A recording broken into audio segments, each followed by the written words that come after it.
देखो नई बुक अपन पढ़ रहे हैं सम्मिश्र विश्लेषण, कॉम्प्लेक्स एनालिसिस।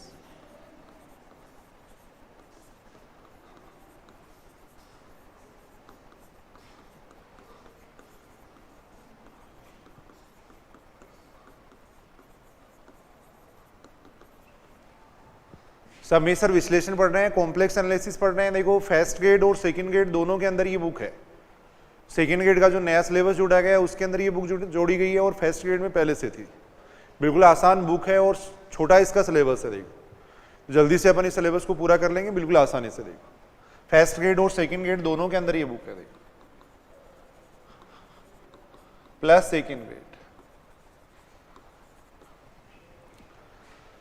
सम्मिश्र विश्लेषण के अंदर पहले अपन पढ़ेंगे देखो विश्लेषिक फलन के बारे में, एनालिटिक फंक्शन के बारे में, उसके बाद में अपन पढ़ेंगे कॉन्फॉर्मल मैपिंग, उसके बारे में पढ़ेंगे। देखो तो लगभग 2-3 क्वेश्चन यहां से पूछे जा सकते हैं, 2-3 क्वेश्चन इस बुक से पूछे जा सकते हैं। देखो सबसे पहले अपन बात कर रहे हैं देखो सम्मिश्र संख्याओं की, सारे अपन जानते हैं। देखो सम्मिश्र संख्या, सम्मिश्र संख्या यानी कॉम्प्लेक्स नंबर, अपन ये बात जानते हैं सम्मिश्र संख्याओं के समुच्चय को सी से डिनोट करते हैं। देखो सी के अंदर a plus iota B type की संख्या होती है। देखो a और b कोई रियल नंबर होते हैं, आयोटा बराबर कितना होता है √-1 होता है। सम्मिश्र संख्याओं के समुच्चय को अपन सी से डिनोट करते हैं। इस टाइप की जो संख्याएं होती हैं उनको अपन कहते हैं सम्मिश्र संख्याएं कहते हैं। देखो ये जो संख्याएं उनको अपन कहते हैं कॉम्प्लेक्स नंबर कहते हैं। देखो आयोटा वगैरह के बारे में ये सारी बातें अपन जानते हैं पहले से, तो बार बार रिपीट करने की जरूरत नहीं है। देखो एक होता है देखो कॉम्प्लेक्स वेरिएबल, सम्मिश्र चर, सम्मिश्र चर कॉम्प्लेक्स वेरिएबल।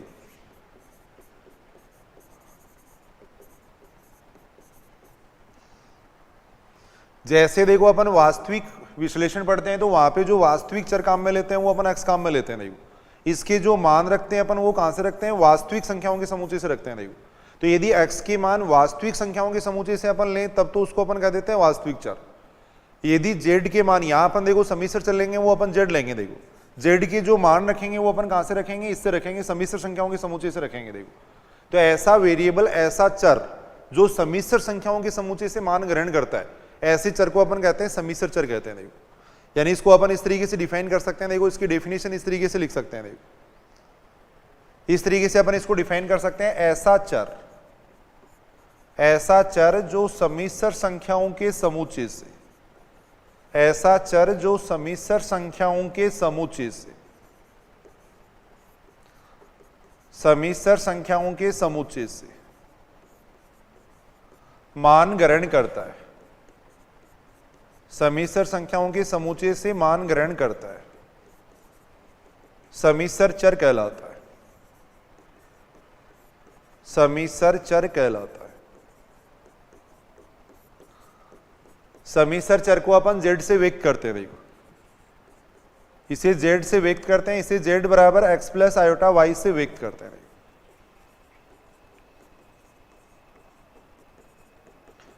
यानी सम्मिश्र चर z को अपन सम्मिश्र चर कहेंगे, z की जो फॉर्म होगी वो इस टाइप की फॉर्म होगी। देखो रियल पार्ट होगा प्लस इमेजिनरी पार्ट होगा, अपन ये बात जानते हैं, x वो रियल पार्ट होता है, y वो इमेजिनरी पार्ट होता है। देखो तो जैसे रियल एनालिसिस के अंदर अपन रियल वेरिएबल काम में लेते हैं, x काम में लेते हैं, वैसे ही यहाँ सम्मिश्र चर अपन काम में लेंगे, z काम में लेंगे। देखो z के जो मान रखेंगे वो कहां से रखेंगे, अपन सम्मिश्र संख्याओं के समुच्चय से रखेंगे। देखो तो सीधी सी अपन एक ऐसी डेफिनेशन कह सकते हैं, देखो ऐसा चर जो सम्मिश्र संख्याओं के समुच्चय से मान ग्रहण करता है, सम्मिश्र संख्याओं के समुच्चय से मान ग्रहण करता है, उसको अपन कहेंगे सम्मिश्र चर। वो कहलाता है सम्मिश्र चर कहलाता है। z बराबर x प्लस आयोटा y से इसको व्यक्त करता है। उसके बाद में एक होता है देखो सम्मिश्र फलन, कॉम्प्लेक्स फंक्शन, सम्मिश्र फलन।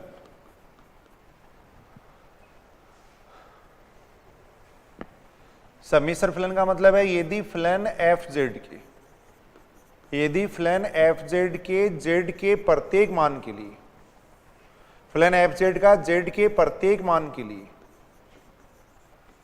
प्रत्येक मान के लिए एक अथवा निश्चित मान हो, एक अथवा अधिक निश्चित मान हो, अधिक निश्चित मान हो,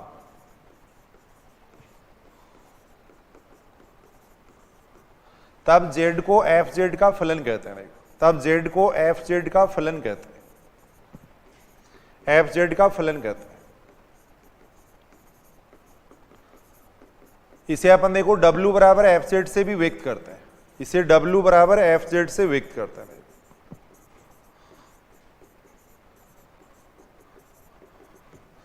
एग्जाम्पल अगर अपन देखें तो देखो जैसे z बराबर अपन ने ये ले लिया, देखो एग्जाम्पल अगर अपन देखें तो w बराबर अपन ने ले लिया, z स्क्वायर ले लिया, z क्यूब ले लिया, साइन z ले लिया, इन सब को अपन कहेंगे फलन कहेंगे, देखो सम्मिश्र फलन कहेंगे। देखो यानी अपन ये कह सकते हैं कि सम्मिश्र चर कॉम्प्लेक्स वेरिएबल को लेके जो फंक्शन अपन कंस्ट्रक्ट करते हैं उसको अपन कहते हैं सम्मिश्र फलन कहते हैं। देखो z के प्रत्येक मान के लिए यदि w के एक या अधिक निश्चित मान आते हैं, w या fz एक ही बात है, देखो z के प्रत्येक मान के लिए इसका एक या निश्चित मान अगर आता है तब उसको अपन कहेंगे सम्मिश्र फलन कहेंगे। देखो तब fz है वो क्या कहलाता है, सम्मिश्र फलन कहलाता है। देखो यहां एक बात अपन ये कह सकते हैं, देखो fz एक नोट लगा के अपन ये लिख सकते हैं, देखो w बराबर fz ये हमेशा uxy प्लस आयोटा vxy के रूप में होता है। देखो ये हमेशा इसके रूप में होता है, के रूप में होता है,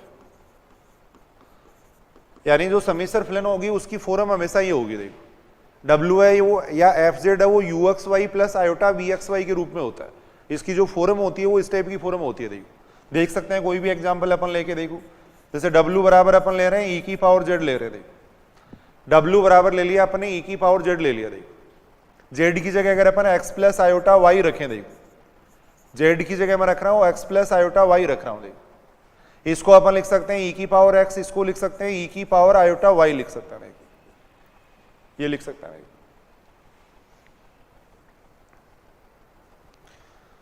अब यहां से ये बन जाएगा, देखो e की पावर x, e की पावर आयोटा y को अपन लिख सकते हैं, देखो कोस y plus iota sine y, ये लिख सकते हैं।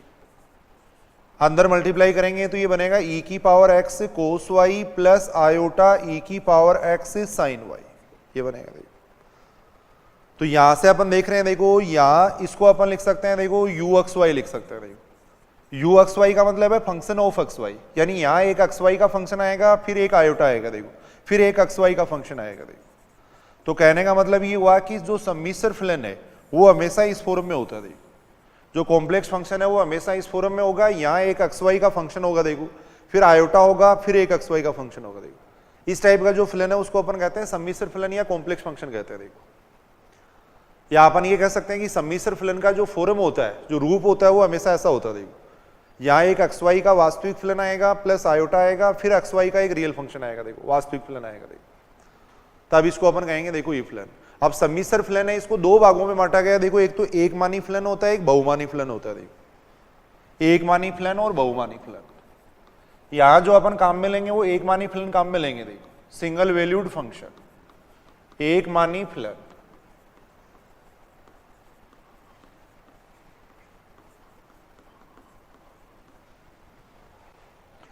यहां जो अपन काम में लेते हैं वो सिंगल वैल्यूड फंक्शन काम में लेते हैं। देखो एक मानी फलन का मतलब क्या होता है, यदि z के प्रत्येक मान के लिए, यदि z के प्रत्येक मान के लिए w का अद्वितीय मान प्राप्त हो या fz का अद्वितीय मान प्राप्त हो, fz का अद्वितीय मान प्राप्त हो, तब fz को अपन कहते हैं देखो एक मानी फलन। तब fz है वो कहलाता है एक मानी फलन कहलाता है। तब fz एक मानी फलन कहलाता है। यदि z के प्रत्येक मान के लिए fz का एक यूनिक मान आ रहा है तब उसको अपन कहेंगे एक मानी फलन, सिंगल वैल्यूड फंक्शन कहेंगे। देखो एग्जाम्पल अगर अपन देखें, जैसे मान लो ये ले लिया, देखो w बराबर मैंने ले लिया, z स्क्वायर ले लिया, z क्यूब ले लिया, ये सारे फंक्शन ले लिए। देखो अगर z का एक मान रखेंगे तो एक ही मान आएगा। देखो z बराबर अगर आयोटा रखेंगे तो w बराबर कितना आ जाएगा, आयोटा का स्क्वायर यानी कितना आएगा, -1 आएगा। देखो अगर मैं z बराबर यहाँ पे 2 रखता हूँ तो w बराबर आएगा 2 का स्क्वायर यानी कितना आएगा, 4 आएगा। देखो यूनिक मान आ रहा है, अद्वितीय मान आ रहा है। देखो और अगर अद्वितीय मान आएगा तब उसको अपन कहेंगे सिंगल वैल्यूड फंक्शन, तब वो कहलाता है एक मानी फलन कहलाता है। देखो तो यानी z का एक मान के लिए अगर एक ही मान प्राप्त हो, एक मान के संगत अगर एक ही मान प्राप्त हो, तब उसको अपन कहते हैं सिंगल वैल्यूड फंक्शन, तब उसको अपन कहेंगे एक मानी फलन, सिंगल वैल्यूड फंक्शन कहेंगे। देखो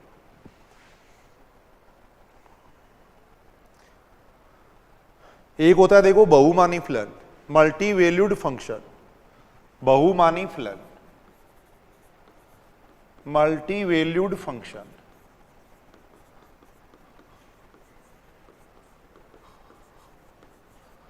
मल्टी वैल्यूड फंक्शन, बहुमानी फलन। यदि z के प्रत्येक मान के लिए, यदि z के प्रत्येक मान के लिए, z के प्रत्येक मान के लिए w के या fz के, w के एक या अधिक, ऐसे लिख देते हैं fz के, fz के दो या अधिक निश्चित मान प्राप्त हों, देखो दो या अधिक मान प्राप्त हों, दो या अधिक मान प्राप्त हों, तब fz को बहुमानी फलन कहते हैं, तब fz को बहुमानी फलन कहते हैं, मल्टी वैल्यूड फंक्शन कहते हैं, बहुमानी फलन कहते हैं। एग्जाम्पल अपन देख सकते हैं, देखो जैसे इस टाइप से एग्जाम्पल, z की पावर अपन ने 1/2 ले लिया, z की पावर 1/3 ले लिया, या मान लो log z ले लिया, देखो ये ले लिया, देखो z का एक मान रखने पर एक से अधिक मान अपने को प्राप्त होंगे। देखो जैसे मान लो एग्जाम्पल अगर अपन ने देखें ये ले लिया, देखो z बराबर अपन ने रख दिया, आयोटा रख दिया, देखो तो w बराबर आएगा आयोटा की पावर 1/2 आएगा। देखो अब आयोटा की पावर 1/2 का मतलब अपन ये बात जानते हैं, आयोटा का अगर वर्गमूल निकालेंगे तो इसके दो मान आएंगे। आयोटा को अपन लिख सकते हैं, देखो cos 0 प्लस आयोटा sin 0 लिख सकते हैं। इसका अगर अपन मान देखें, देखो इसको अगर अपन देखें वैसे तो आयोटा का अगर मान निकालें तो आयोटा का अगर वर्गमूल निकालें तो दो मान अपने को मिलेंगे। देखो आयोटा का अगर वर्गमूल निकालते हैं तो अपने को दो मान प्राप्त होंगे, देखो और दो मान प्राप्त होंगे, इसलिए इसको अपन कह रहे हैं मल्टी वैल्यूड फंक्शन। यानी z बराबर आयोटा वर्गमूल है, देखो और वर्गमूल है तो इसको अपन ध्रुवीय रूप में चेंज करके फिर इसका वर्गमूल अपन निकाल सकते हैं। देखो ध्रुवीय रूप में चेंज करके इसका वर्गमूल अपन निकाल सकते हैं। देखो और वैसे भी अपन एक सीधा सूत्र जानते हैं, देखो अंडर रूट z का मान निकालना।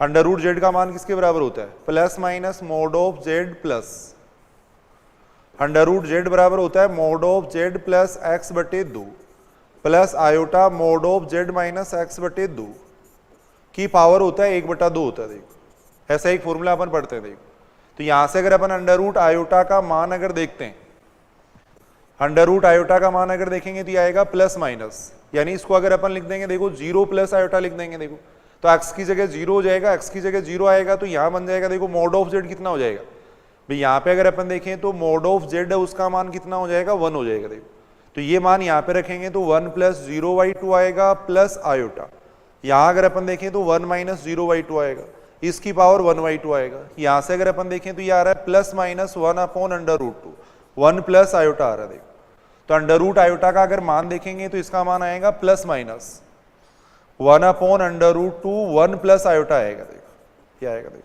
किसी भी समिश्र संख्या का वर्गमूल निकालने का एक शॉर्ट फॉर्मूला अपन जानते हैं, बाकी स्टैंडर्ड तरीका ये होता है कि ध्रुवीय रूप में चेंज करके फिर देमायोर थ्योरम से उसका मान अपन निकाल सकते हैं। देखो यहाँ उससे कोई मतलब नहीं है, यहाँ केवल थोड़ा सा अपने को ये देखना है कि एक मान के लिए एक से अधिक मान प्राप्त हो रहे हैं। देखो तो z बराबर आयोटा रखने पे देखो दो मान आ रहे हैं। देखो तो एक मान के लिए अगर एक से अधिक मान आते हैं तब उसको कहते हैं बहुमानी फलन कहते हैं। देखो log z का अगर मान अपन देखेंगे, देखो अगर z बराबर आयोटा पे इसका मान देखा जाए या z बराबर 1 प्लस आयोटा पे अगर अपन मान देखें तो log का मान आएगा, देखो log 1 प्लस आयोटा आएगा। देखो और समिश्र संख्या का लघुगणक निकालना अपन जानते हैं। देखो फॉर्मूला होता है कितना, log z, फॉर्मूला होता है log z plus iota 2n pi plus होता है आर्ग्यूमेंट ऑफ z होता है, प्लस होता है आर्ग्यूमेंट ऑफ z होता है। देखो तो यहां से आ जाएगा कितना, देखो log under root 2 plus iota यहां से आ जाएगा 2n पाई, इसका कोणांक हो जाएगा पाई/4, ये हो जाएगा। अब यहाँ पे n बराबर अपन 0 रखेंगे, 1 रखेंगे, 2 रखेंगे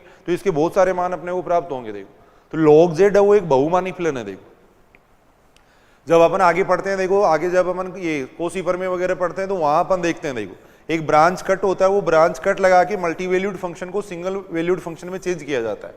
ब्रांच कट होता है, ब्रांच कट लगा के इस मल्टी वैल्यूड फंक्शन को सिंगल वैल्यूड फंक्शन में चेंज किया जाता है। तो log z है, ये सारे फलन क्या है, बहुमानी फलन है। तो यहाँ अपन क्या करेंगे, देखो जब एनालिटिक फंक्शन वगैरह अगर पढ़ेंगे तो वहां एक मानी फलन अपन काम में लेंगे। देखो यानी ऐसे फलन काम में लेंगे जिसके एक मान के लिए एक ही मान प्राप्त होता है। देखो यहाँ अपना मेन उद्देश्य है पढ़ना विश्लेषिक फलन के बारे में, जो अपना मेन टॉपिक है वो विश्लेषिक फलन के बारे में। देखो अब विश्लेषिक फलन तक पहुंचने के लिए देखो अपने को ये सारे टॉपिक पढ़ने हैं। सबसे पहले अपन सीमा के बारे में पढ़ेंगे, उसके बाद में अपन पढ़ेंगे देखो कंटिन्यूटी के बारे में, सातत्यता के बारे में पढ़ेंगे देखो, उसके बाद में अपन पढ़ेंगे देखो अवकलनीयता के बारे में, उसके बाद में अपन बात करेंगे देखो विश्लेषिक फलन की। विश्लेषिक फलन का मतलब होता है ऐसा फलन जो सब जगह अवकलनीय हो, ऐसा फलन जो पूरे प्रांत में अवकलनीय हो, उसको अपन कहते हैं विश्लेषिक फलन कहते हैं। देखो तो ये सारी बातें अपन थोड़ी थोड़ी पढ़ेंगे, उसके बाद में अपन बात करेंगे विश्लेषिक फलन की। देखो तो सबसे पहले अपन पढ़ रहे हैं देखो सीमा के बारे में पढ़ रहे हैं, देखो लिमिट के बारे में अपन पढ़ रहे हैं। देखो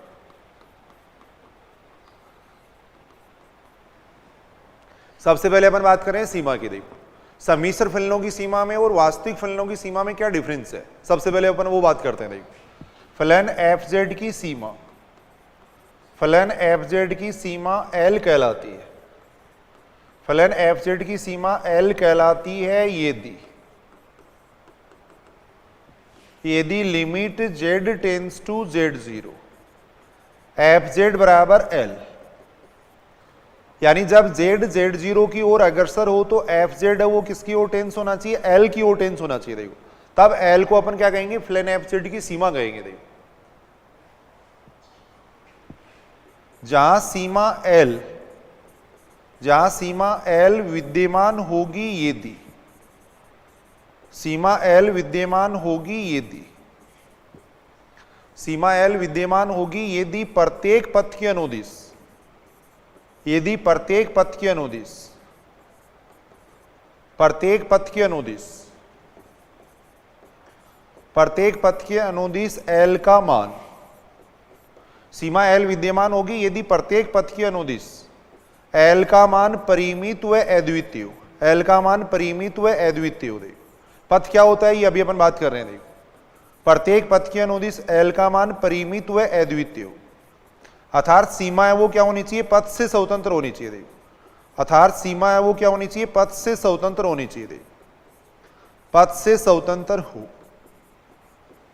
यानी जब z z0 की ओर अग्रसर होगा तो fz अगर L की ओर अग्रसर हो रहा है तो L को अपन फलन fz की सीमा कह देंगे, लेकिन कंडीशन ये है कि प्रत्येक पथ की अनुदिश z के z0 की ओर अग्रसर होने के प्रत्येक पथ की अनुदिश L का मान क्या रहना चाहिए, परिमित और यूनिक रहना चाहिए। देखो यानी प्रत्येक पथ की अनुदिश इस सीमा का मान L ही आना चाहिए। देखो तब अपन कहेंगे कि इस फलन fz की सीमा विद्यमान है। देखो अब पथ का मतलब क्या होता है वो अपन बात कर रहे हैं। देखो अगर वास्तविक फलनों की लिमिट अपन देख रहे हैं, देखो वास्तविक फलन की लिमिट निकालते हैं, जैसे अपन इसका मान निकालते हैं। देखो limit x tends to 1 x square का मान निकालते हैं। देखो तो वहां अपन क्या करते हैं, देखो जैसे ये मान लो 1 है यहाँ पर, अब अपन ये बात जानते हैं जितनी भी वास्तविक संख्याएं वो सारी कहां पर होती है, x एक्सिस पे होती है। देखो अब यहां जैसे ये x है, देखो x को अगर 1 की ओर टेंस इधर से होना है या x को 1 की ओर इधर से टेंस होना है। देखो अगर x 1 की ओर अगर सर इधर से होता है तब तो उसको अपन कह देते हैं बाईं सीमा कह देते हैं। देखो x 1 की ओर अग्रसर या तो इस तरफ से हो सकता है या इस तरफ से हो सकता है। देखो x अगर 1 की ओर अग्रसर बाईं तरफ से हो रहा है तब उसको बाईं सीमा कह देंगे, इधर से हो रहा है तब उसको अपन दाईं सीमा कह देंगे। देखो यहां पथ का कोई चक्कर नहीं पड़ता। देखो क्योंकि अपन ये बात जानते हैं जितनी भी वास्तविक संख्याएं होती हैं वो सारी x एक्सिस पे होती है। देखो तो x 1 की ओर अग्रसर या तो इधर से हो सकता है या इधर से हो सकता है। देखो x 1 की ओर अग्रसर होने की केवल एक ही पथ है, वास्तविक x के अनुदिश x 1 की ओर अग्रसर हो सकता है। अगर इधर से होगा तब तो उसको अपन कहेंगे बाईं सीमा, इधर से होगा तब अपन उसको कहेंगे दाईं सीमा। देखो यानी यहाँ कहने का मतलब यहाँ जो सीमा की बात करते हैं तब अपन बात करते हैं बाईं सीमा और दाईं सीमा की।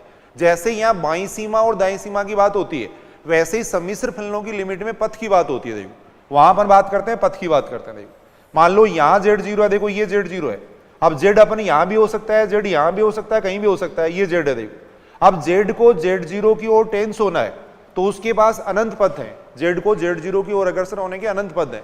z z0 की ओर अग्रसर देखो इस पथ के अनुदिश भी हो सकता है, z z0 की ओर अग्रसर पहले x एक्सिस के अनुदिश चल के फिर y एक्सिस के अनुदिश हो सकता है। देखो पहले z z0 की ओर अग्रसर y x के अनुदिश होके फिर x एक्सिस के अनुदिश हो सकता है, या इन दोनों बिंदुओं को मिलाने वाला अपन और कोई पथ ले सकते हैं। देखो z को z0 से मिलाने वाला और कोई पथ लिया जा सकता है। देखो अगर पहले z z0 की ओर अग्रसर इस पथ के अनुदिश हो रहा है, यानी पहले z यहां जाएगा तो यहां जाते ही x का मान क्या हो जाएगा, 0 हो जाएगा, फिर ये y एक्सिस के अनुदिश चलेगा। देखो तो इसको अपन कहेंगे z z0 की ओर अग्रसर किसके अनुदिश हो रहा है, y x के अनुदिश हो रहा है। देखो इसको अपन कहेंगे y x के अनुदिश। अगर जेड z0 की ओर अगर सर इस पथ के अनुदिश होता है तो पहले जेड यहां पर जाएगा तो y0 हो जाएगा, देखो। फिर इस पथ के अनुदिश चलेगा तो अपन इसको कहेंगे कि जेड z0 की ओर अगर सर x अक्ष के अनुदिश होता है, देखो। या जेड z0 की ओर अगर सर इन दोनों बिंदुओं को मिलाने वाले किसी भी पथ के अनुदिश हो सकता है, देखो। मान लो ये सरल रेखा अपन ले सकते हैं या और कोई वक्र ले सकते हैं, देखो। तो कहने का मतलब ये हुआ कि z को z0 से मिलाने वाले जितने भी पथ हैं, सभी पथों के अनुदिश अगर उस लिमिट का मान सेम आता है, सभी पथों के अनुदिश इस लिमिट का मान क्या आना चाहिए, सेम आना चाहिए, तब अपन कहेंगे कि ये सीमा विद्यमान है, देखो। कहने का मतलब ये हुआ कि वास्तविक फलन में जैसे अपन बाईं सीमा और दाईं सीमा की बात करते हैं, वैसा प्रावधान यहां पर नहीं है, क्योंकि यहां z z0 की ओर अगर सर किधर से भी हो सकता है, देखो। z z0 की ओर अगर सर इधर से भी हो सकता है, इधर से भी हो सकता है, इधर से भी हो सकता है, देखो। तो यहां बाईं सीमा और दाईं सीमा की बात नहीं की जाती, यहां पथ की बात की जाती है। z z0 की ओर अगर सर इस पथ के अनुदिश भी हो सकता है, इस पथ के अनुदिश भी हो सकता है, इस पथ के अनुदिश भी हो सकता है। जैसी वहां बाईं सीमा और दाईं सीमा होती है, वैसी यहां पथ होता है। जिस पथ के अनुदिश ये 0 की ओर अगर सर हो रहा है, वो पथ अपन देखेंगे, देखो। सभी पथों के अनुदिश अगर इस सीमा का मान यूनिक आता है, सभी पथों के अनुदिश अगर इसका मान यूनिक आता है, तब अपन कहेंगे कि सीमा विद्यमान होगी, देखो। कुछ क्वेश्चन अपन करके देखते हैं, देखो। जैसे अपन ये ले रहे हैं, देखो। क्वेश्चन है limit z tends to 0, z bar upon z का मान पूछा गया, देखो। क्वेश्चन है limit z tends to 0, z bar upon z का मान पूछा गया, देखो। इसका मान पूछा गया, देखो। ऑप्शन ऐसा दे रखा है, पहला ऑप्शन 1 दे रखा है, सेकंड ऑप्शन -1 दे रखा है, देखो। थर्ड ऑप्शन दे रखा है विद्यमान नहीं है, थर्ड ऑप्शन दे रखा है अपने को विद्यमान नहीं है, देखो। ये ऑप्शन दे रखा है, देखो। अब इस लिमिट का मान अपन निकालते हैं, देखो। लिमिट अपने को दे रखी है, देखो। Limit z tends to 0, z bar upon z। z tends to 0 का मतलब क्या हो गया भाई, z बराबर होता है x प्लस आयोटा y होता है। तो जब z टेंड्स टू 0 होगा तो x प्लस आयोटा y भी क्या हो जाएगा, देखो, टेंड्स टू 0 हो जाएगा। और x plus iota y tends to 0 होने का मतलब x भी टेंड्स टू 0 और y भी टेंड्स टू 0, देखो। तो इसको मैं ऐसे लिख सकता हूं, देखो। Limit x tends to 0, y tends to 0, ऐसे लिख सकता हूं, देखो। अब देखो z बार को अपन क्या लिख सकते हैं, z बार बराबर हो जाएगा x माइनस आयोटा y। नीचे आ गया x प्लस आयोटा y आ गया। इसको मैंने कह दिया समीकरण नंबर 1 कह दिया, देखो। इसको अपन ने कहा है समीकरण नंबर 1 कहा है, देखो। अब z को 0 की ओर अग्रसर होने वाले अपन अनंत पथ ले सकते हैं, देखो। इस बात को समझना, इधर देखो। ये तो बिंदु हो गया, z हो गया, देखो। यहां अपन ने ले लिया 0 ले लिया, देखो। अब z को 0 के पास में आना है तो ऐसा भी हो सकता है कि पहले अपन x एक्सिस के अनुदिश चलें, फिर y एक्सिस के अनुदिश चलें, देखो। जब अपन यहां पहुंचेंगे तो x बराबर कितना हो जाएगा, 0 हो जाएगा, देखो।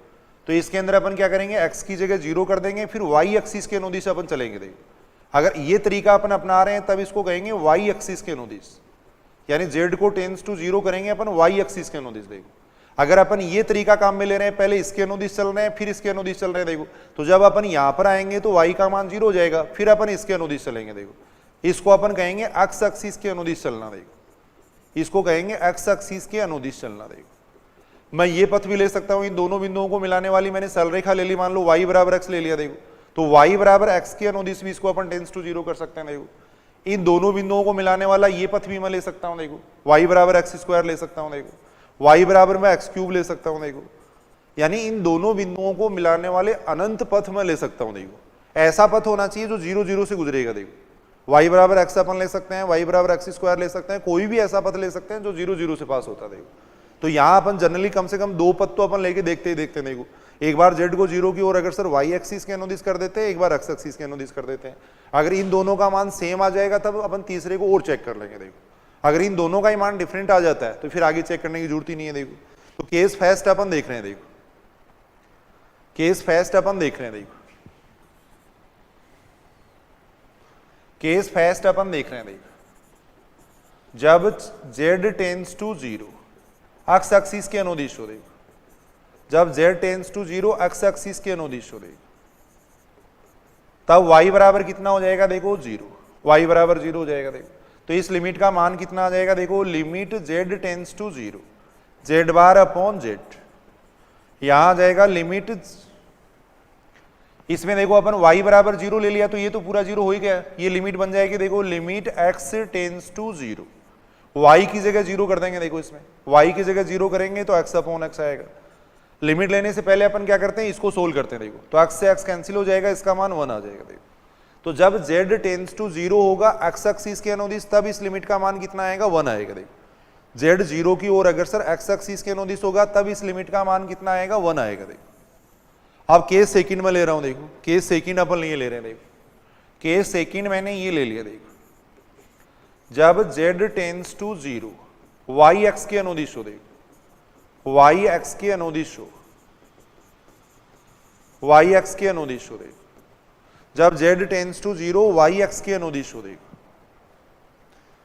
y x के अनुदिश होगा तब x बराबर कितना हो जाएगा, 0 हो जाएगा। देखो y एक्सिस का मतलब ये हो गया, देखो पहले यहां जाएगा फिर यहां पे आएगा। देखो तो यहां जाते ही x का मान कितना बन गया, 0, फिर इसके अनुदिश आएगा। देखो तो x बराबर 0 इसके अंदर ले लेंगे तो कितना आएगा। देखो समीकरण नंबर 1 से अपन देख रहे हैं। देखो समीकरण नंबर 1 से limit z tends to 0 z bar upon z, इसमें x की जगह कर देंगे 0 कर देंगे। देखो तो यहां आ जाएगा limit y tends to 0, y tends to 0 आ जाएगा। देखो इसमें x की जगह 0 कर देंगे तो ऊपर आएगा माइनस आयोटा y, नीचे आएगा आयोटा y। देखो ये आएगा। देखो समीकरण नंबर 1 में मैंने x बराबर 0 रख दिया। देखो अब पहले अपन इस लिमिट को सोल्व करेंगे, फिर इसका मान निकालेंगे। देखो इस लिमिट को सोल्व करेंगे, आयोटा y से आयोटा y कैंसिल हो जाएगा, तो यहां आएगा कितना, लिमिट y टेंड्स टू 0 -1 आएगा। देखो अब इसमें लिमिट लेंगे तो इसका मान -1 ही रहेगा। देखो इस लिमिट का मान क्या रहेगा, -1 ही रहेगा। देखो तो अपन यहां अपन देख रहे हैं। देखो जब z को टेंड्स टू 0 अपन कर रहे हैं x एक्सिस के अनुदिश, तब तो इसका मान आ रहा है 1 आ रहा है। देखो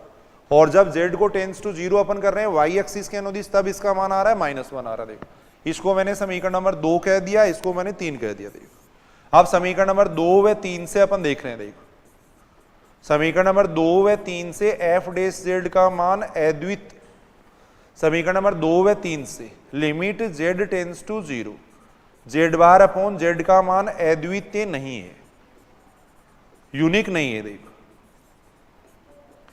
अद्वितीय नहीं है, और अद्वितीय नहीं है इसका मतलब अपन कहेंगे कि ये सीमा विद्यमान नहीं है। देखो इसका मतलब अपन कहेंगे कि सीमा विद्यमान नहीं है। सीमा विद्यमान कब होती, यदि इसका मान यूनिक आता और फाइनाइट आता। देखो यानी इस लिमिट का मान प्रत्येक पथ के अनुदिश अगर सेम आता, तब अपन कहते हैं कि सीमा विद्यमान है। अब अपन कहेंगे कि सीमा विद्यमान नहीं है। देखो तो थर्ड ऑप्शन यहाँ पे सही हो जाएगा। देखो थर्ड ऑप्शन यहाँ पे क्या रहेगा, सही रहेगा। देखो कॉम्प्लेक्स एनालिसिस में निश्चित क्वेश्चन है जो कि बार बार एग्जाम में पूछे जाते हैं। देखो तो इस क्वेश्चन को सीधा भी थोड़ा अपन लर्न रखेंगे। देखो सीधा भी याद रखेंगे। देखो दो पथ अपन ने ले लिया। देखो अब इसके तीसरा पथ अपन लेके देख सकते हैं, भी तीसरा पथ अपन ले सकते हैं। देखो क्वेश्चन करने के लिए अपने को जरूरत नहीं, वैसे ही अगर अपन केस थर्ड ले, देखो पथ ले लिया मैंने y बराबर x ले लिया। देखो पथ y बराबर x की अनुदिश में इसका मान निकाल रहा हूं। देखो पथ y बराबर x की अनुदिश अगर अपन इसका मान निकालेंगे तो कितना आ जाएगा। देखो limit z tends to 0 z bar upon z, यहां y की जगह अपन x कर देंगे। देखो y की जगह x कर देंगे तो लिमिट तो बन जाएगी x टेंड्स टू 0, जहां भी y है वहां पे x कर देंगे। देखो जहां भी y है वहां पे x कर देंगे। देखो x से x कैंसिल हो जाएगा, इसका मान आएगा 1 minus iota upon 1 plus iota, ये आएगा। देखो अब इसका मान कुछ अलग ही आ रहा है। देखो तो यहां अपन देख रहे हैं, देखो तीनों पथों के अनुदिश इसका मान अलग अलग आ रहा है। देखो तो इसका मतलब ये जो सीमा वो पथ पे डिपेंड कर रही है, और पथ पे अगर निर्भर करती है तब उस सीमा का मान विद्यमान नहीं होता। देखो सीमा क्या होनी चाहिए, पथ से स्वतंत्र होनी चाहिए। देखो प्रत्येक पथ के अनुदिश उसका मान क्या रहना चाहिए, यूनिक रहना चाहिए, तब अपन कहेंगे कि सीमा विद्यमान है। देखो इसी प्रकार अपन कंटिन्यूटी देख सकते हैं। देखो सातत्यता, देखो कंटिन्यूटी। अब कंटिन्यूटी की डेफिनेशन है वो अपन रियल एनालिसिस वगैरह के में और अवकलन गणित में वहां खूब पढ़ चुके होते हैं। देखो यहाँ शॉर्ट में मैं इसकी डेफिनेशन लिख रहा हूं क्योंकि अपने को उद्देश्य है विश्लेषिक फलन पढ़ना। देखो क्योंकि आगे अपन पढ़ेंगे। कंटिन्यूटी की डेफिनेशन अपन देख सकते हैं। देखो कंटिन्यूटी फलन एफ जेड, फलन एफ जेड बिंदु जेड बराबर जेड 0 पर, फलन एफ जेड बिंदु जेड बराबर जेड 0 पर सतत कहलाता है। फलन एफ जेड बिंदु जेड बराबर जेड 0 पे सतत कहलाता है यदि जेड बराबर जेड 0 पर फलन की सीमा बराबर हो फलन का मान, फलन की सीमा बराबर हो फलन का मान।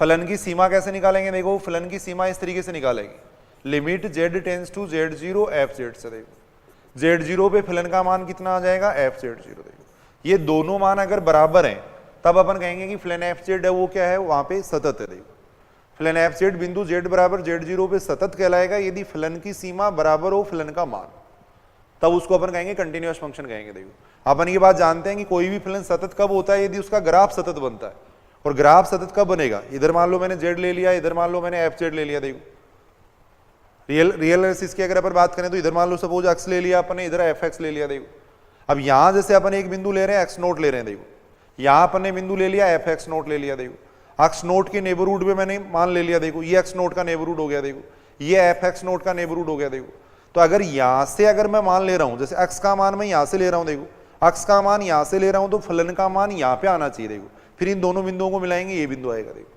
फिर और इसके नजदीक से मैं मान लूं तो फलन का मान इसके और नजदीक आना चाहिए देखो तब ये ग्राफ ऐसे बनेगा देखो तो इस फलन का ग्राफ सतत बनेगा और फलन का ग्राफ सतत बनेगा तब इसको अपन कहेंगे कंटिन्यूअस फंक्शन कहेंगे देखो तो जब z z0 की ओर अग्रसर हो तो fz किसकी ओर अग्रसर होना चाहिए z0 पे जो फलन का मान है उसकी ओर अग्रसर होना चाहिए देखो तब उसको अपन कहते हैं कंटिन्यूअस फंक्शन कहते हैं देखो एक एग्जांपल अपन देखें जैसे fz बराबर ये दे रखा है देखो fz बराबर दे रखा है z स्क्वायर जब z का मान नॉट इक्वल टू आयोटा देखो और z बराबर आयोटा पे इसका मान दे रखा है 0 दे रखा है देखो तब फलन fz क्वेश्चन ये दे रखा है तब फलन fz z बराबर आयोटा पर पहला ऑप्शन दे रखा है कि सतत है पहला ऑप्शन दे रखा है सतत है सेकंड ऑप्शन दे रखा है देखो असतत है थर्ड ऑप्शन दे रखा है अपरिभाषित है अपरिभाषित है देखो अपरिभाषित का मतलब तो इनफाइनाइट वगैरह होता है तो यहां अपन देख रहे हैं z बराबर आयोटा पे इनफाइनाइट वगैरह तो नहीं है देखो तो ये ऑप्शन तो सही नहीं है देखो सतत और असतत अपन चेक करके देखते हैं देखो कंटिन्यूअस और डिसकंटिन्यूअस अपन चेक करते हैं देखो सबसे पहले मैं निकाल रहा हूं देखो z बराबर आयोटा पर फलन का मान z बराबर आयोटा पर फलन का मान निकाल रहा हूं देखो z बराबर आयोटा पे फलन का मान कितना आ जाएगा z की जगह आयोटा पर रखेंगे तो यहां से अपन देख रहे हैं z बराबर आयोटा पे फलन का मान कितना आ रहा है 0 आ रहा है देखो तो z बराबर आयोटा पे फलन का मान तो कितना हो जाएगा 0 हो जाएगा देखो फिर अपन निकालेंगे सीमा निकालेंगे देखो z बराबर आयोटा पे फलन की सीमा निकालेंगे देखो सीमा निकाल रहे हैं देखो इसका मान अगर अपन देखें देखो limit z tends to iota fz इसका मान निकाल रहे हैं देखो अब z बराबर देखो z आयोटा की ओर टेंस हो रहा है z आयोटा के बराबर नहीं है और जब z आयोटा के बराबर नहीं है तो फलन का मान यहां से निकलेगा देखो जब z का मान आयोटा के बराबर है तब तो यहां से निकालेंगे और z आयोटा के बराबर नहीं है तब यहां से निकालेंगे देखो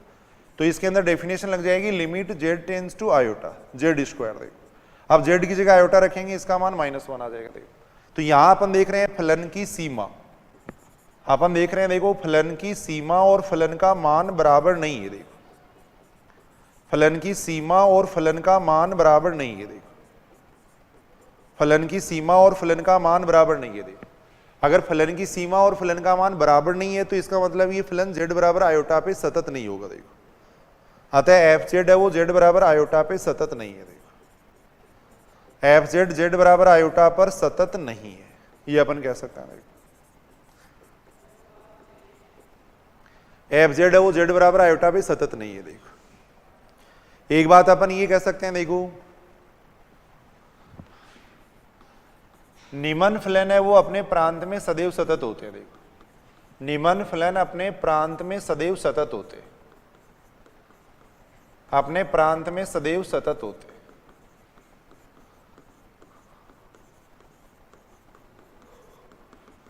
एक तो अपन ले सकते हैं देखो बहुपद फलन ले सकते हैं देखो पॉलिनोमियल फंक्शन बहुपद फलन जैसे z स्क्वायर है z³ + 1 है इस टाइप के जितने भी फलन है वो सारे क्या रहेंगे सतत रहेंगे देखो क्योंकि इन फलन का ग्राफ वगैरह सतत बन सकता है तो ये हमेशा कंटिन्यूअस होते हैं देखो चरघातांकी फलन है एक्सपोनेंशियल फंक्शन है देखो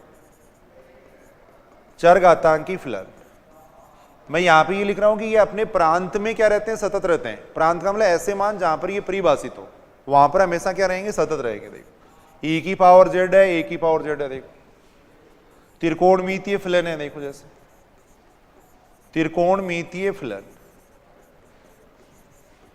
साइन जेड है, कोस जेड है, ये हमेशा क्या रहेंगे, सतत रहेंगे। देखो बशर्ते कि अपने ये प्रांत में परिभाषित हो। देखो फोर्थ अपन ले सकते हैं, देखो परिमेय फलन, परिमेय फलन अपन ले सकते हैं। देखो परिमेय फलन का मतलब ऊपर भी पोलिनोमियल हो, नीचे भी पोलिनोमियल हो। देखो इस टाइप का फंक्शन, देखो जहां पे इसका हर जीरो नहीं बनना चाहिए। देखो q z not equal to zero, वहां पर ये फलन हमेशा क्या रहेंगे, सतत रहेंगे। देखो तो ये सारे फलन हमेशा क्या होते हैं, कंटिन्यूअस होते हैं। देखो परिमेय फलन, इस टाइप की फलन, देखो Z plus one upon Z square plus one ले लिया। देखो ये हमेशा क्या रहेगा, कंटिन्यूअस रहेगा। देखो बशर्ते कि उस प्रांत में ये परिभाषित हो। देखो केवल उन बिंदुओं पर असतत होंगे जहां पर इसका हर जीरो बनेगा। देखो जहां पे इसका हर जीरो बनेगा वहां पर असतत होंगे, बाकी सब जगह क्या होंगे, सतत होंगे। देखो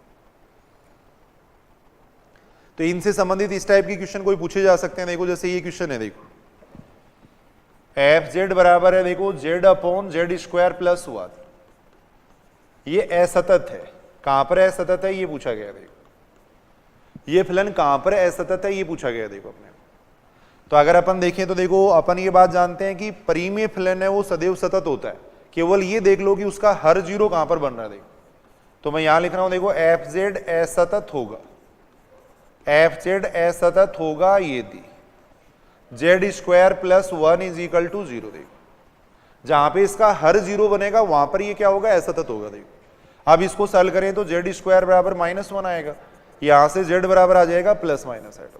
जेड बराबर प्लस माइनस आयोटा, जेड बराबर प्लस माइनस आयोटा अगर कॉम्प्लेक्स प्लेन में देखें तो कहां पर होंगी, जेड बराबर आयोटा का मतलब क्या हो गया, जेड को मैं लिख सकता हूं देखो एक्स प्लस आयोटा वाई, इसको मैं लिख सकता हूं जीरो प्लस आयोटा। देखो कंपेयर करेंगे तो x का मान जीरो आएगा, y का मान वन आएगा। देखो x बराबर जीरो, y बराबर वन यहाँ पे होगा। देखो तो एक तो इस बिंदु पे असतत होगा फलन, एक इस बिंदु पे असतत होगा। देखो तो ये जो फलन है वो इन दो बिंदुओं पे असतत है, उसके अलावा सर्वत्र सतत है। देखो दो बिंदु प्लस माइनस आयोटा पे असतत है, उसके अलावा सब जगह सतत है, ये अपन कह सकते हैं। देखो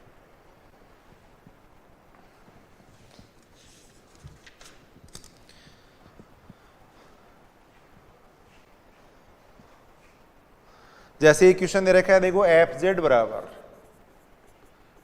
बराबर दे रखा है Z square upon Z square minus three z plus to,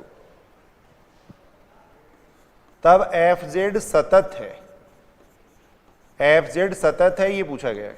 F Z कहां पे सतत है ये पूछा गया है। देखो ऑप्शन दे रखा है, पहला ऑप्शन दे रखा है mod of z less than equal to two, ये दे रखा है। देखो मोड ऑफ जेड अपने को दे रखा है, देखो less than equal to three दे रखा है। थर्ड ऑप्शन दे रखा है mod of z greater than two दे रखा है। इस टाइप से ऑप्शन अपने को दे रखे हैं। देखो तो सबसे पहले तो अपन ये देखते हैं कि ये फलन एफ जेड है वो असतत कहां पर है। देखो सबसे पहले अपन ये देखेंगे कि ये फलन एफ जेड असतत कहां पे है। देखो तो एफ जेड है वो असतत होगा, एफ जेड असतत होगा यदि z square minus three z plus two is equal to zero. F z असतत होगा यदि z square minus three z plus two is equal to zero. देखो यहां से अगर अपन इसको सॉल्व करेंगे तो ये बनेगा Z minus one Z minus two. देखो यहां से जेड बराबर आ जाएगा वन और टू आएगा। देखो तो अब अगर अपन देखें तो ये फलन है वो असतत कहां पर है, वन पे असतत है और टू पे असतत है। देखो इन दो पे असतत है। देखो अब एक बात अपन जानते हैं, सुनेंगे इधर सुनेंगे। देखो एक बार भी ऐसा सर्किल जिसका सेंटर जीरो है, रेडियस आर है। देखो एक ऐसा सर्किल में ले रहा हूं जिसका सेंटर जीरो है, रेडियस आर है, उसका ये सम्मिश्र रूप में उसका समीकरण होता है मोड ऑफ जेड बराबर आर होता है। देखो ऐसा सर्किल सोल्व करेंगे तो वही आ जाएगा। देखो जेड की जगह एक्स प्लस आयोटा वाई रख देंगे। देखो जेड की जगह अगर एक्स प्लस आयोटा वाई रखेंगे तो ये इसका मापांक लेंगे तो under root x square plus y square बनेगा। उसको सॉल्व करेंगे तो ये बनेगा देखो x square plus y square बराबर आर स्क्वायर। यानी ऐसा सर्किल हो गया जिसका सेंटर जीरो जीरो है, रेडियस आर है।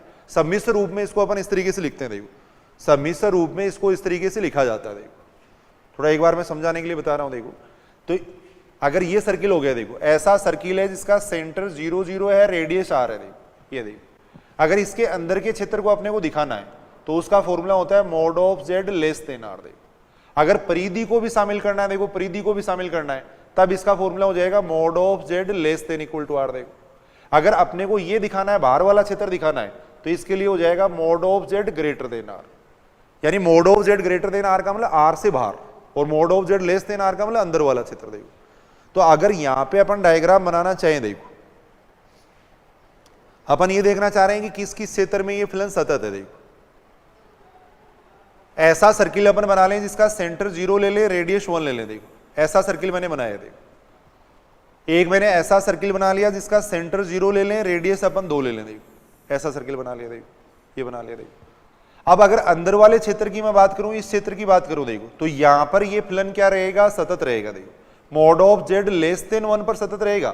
अगर मैं mod of z less than equal to 1 लिखता हूं तब ये सतत नहीं रहेगा। देखो इक्वल टू 1 का मतलब परिधि भी शामिल होगी। देखो ये परिधि शामिल होगी और परिधि पर ये सतत नहीं है। देखो तो mod of z less than equal to less than 1 में ये फलन सतत है। देखो यानी ये फलन सतत कहां पे रहेगा, mode of z less than 1 में। देखो यहां अगर अपन बात करें तो देखो इस क्षेत्र में भी ये फलन क्या है, सतत है। इस क्षेत्र को मैं ऐसे लिख सकता हूं। देखो इस क्षेत्र को ऐसे लिखा जा सकता है। देखो ऐसा सर्किल जिसका सेंटर 0 रेडियस 1 है, उसके तो बाहर का क्षेत्र हो गया, और बाहर वाला जो सर्किल है उसके अंदर का क्षेत्र हो गया। देखो इसमें भी ये फलन क्या रहेगा, सतत रहेगा। देखो एक मैं क्या कर सकता हूं, देखो ऐसा सर्किल ले लूं जिसका सेंटर तो 0 ले लिया, रेडियस मैंने 2 ले ली, इसके बाहर का क्षेत्र ले लूं। देखो ये क्षेत्र, और इस क्षेत्र का समीकरण हो जाएगा mod of z greater then 2। देखो ये हो जाएगा। देखो तो यहां जो ऑप्शन अपने को दे रखा है, पहला दे रखा है mod of z less than equal to 2, यानी ऐसा सर्किल जिसका सेंटर 0 है, रेडियस 2 है, उसके अंदर का भाग। अब उसके अंदर की अगर बात करें तो एक उसके अंदर ही आएगा। देखो और एक पे फलन एफ जेड है वो सतत नहीं है। देखो एक पे फलन एफ जेड है वो सतत नहीं है। देखो तो ये ऑप्शन तो सही नहीं है। देखो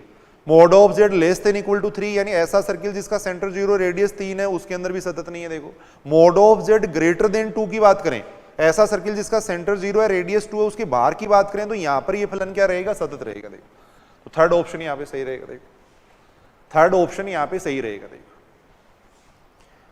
फर्स्ट ग्रेड 2016 में देखो एक क्वेश्चन पूछा गया था, फर्स्ट ग्रेड 2016 में। देखो एफ जेड बराबर दे रखा था Z upon Z 4 minus 1,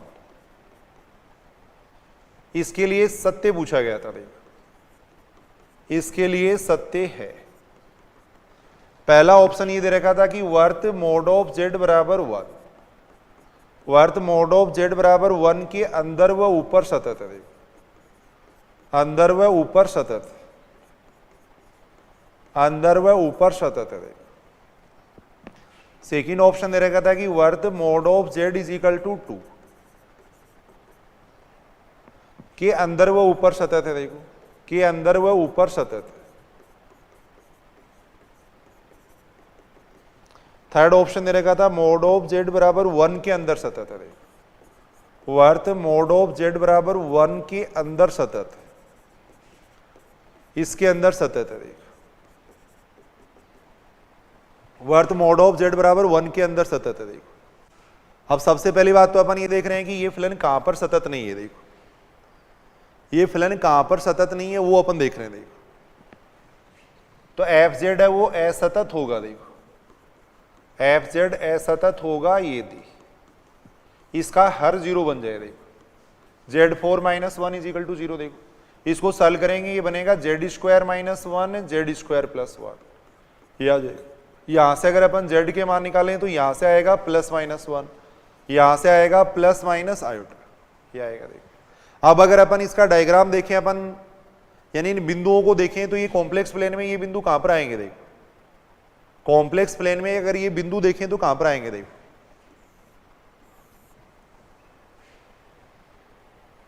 Z बराबर 1 कहां पर हो जाएगा, देखो यहां हो जाएगा, ये 1 हो गया। देखो यहां जेड बराबर 1 है, ये माइनस 1 हो जाएगा। देखो आयोटा कहां पर आएगा, यहां पर आएगा, माइनस आयोटा कहां पर आएगा, यहां पर आएगा। देखो आयोटा का मतलब क्या हो गया भाई, जेड बराबर आयोटा का मतलब हो गया एक्स प्लस आयोटा वाई बराबर 0 प्लस आयोटा हो गया। देखो कंपेयर करेंगे, एक्स का मान 0 हो गया, वाई का मान 1 हो गया, तो ये बिंदु आएगा। देखो अब मैंने एक ऐसा सर्किल बना लिया जिसका सेंटर 0 ले लिया, रेडियस 1 ले लिया। देखो ये सर्किल ले लिया। देखो अब अपन देख रहे हैं इसके जितने भी जिन बिंदुओं पे ये फलन अवकलनीय नहीं है, या सॉरी सतत नहीं है, जिन बिंदुओं पे ये फलन सतत नहीं है वो सारे बिंदु कहां पर स्थित है, इस वर्त की परिधि पर स्थित है। देखो इस वर्त की परिधि पर स्थित है। देखो ऐसा सर्किल जिसका सेंटर 0 ले लिया मैंने, रेडियस 1 ले लिया। देखो ऐसा मैंने एक सर्किल बनाया। देखो उस सर्किल की परिधि पर ये सारे बिंदु आ रहे। देखो तो अपन ये कह सकते हैं इस सर्किल के अंदर भी फलन सतत रहेगा, बाहर भी सतत रहेगा। देखो इन बिंदुओं को छोड़ दो, वहां सब जगह सतत रहेगा। देखो अगर मैं ये एरिया ले लूं mode of z less than 1 ले लूं तो यहां पर फलन सतत है, देखो इक्वल टू 1 ले लूंगा तब सतत नहीं आएगा, देखो mod of z less than 1 ले लूंगा तो वहां पे सतत रहेगा, देखो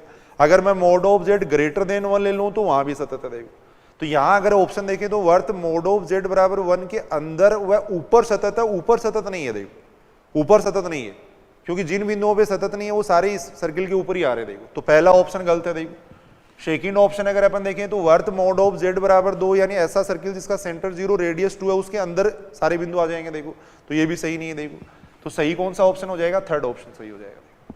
फर्स्ट ग्रेड 2016 में बिल्कुल आसान क्वेश्चन यहाँ पूछा गया, देखो तो बिल्कुल आसानी से अपन ये बात देख सकते हैं। देखो मान लो ऐसे ही अपन समझने के लिए ले रहे हैं, एक एग्जाम्पल ही ले लीजिए, देखो एफ जेड बराबर है देखो Z upon Z square minus 5z plus 6 है, देखो ये कहां पर असतत है ये पूछा गया, देखो असतत है। ऑप्शन में लिख रहा हूं, देखो पहला ऑप्शन ये लिख रहे हैं, देखो mod of z less than equal to 2 लिख रहा हूं मैं, देखो या mod of z less than 2 लिख रहा हूं, देखो सेकंड मैंने ये लिख दिया, देखो थर्ड मैंने ये लिख दिया, देखो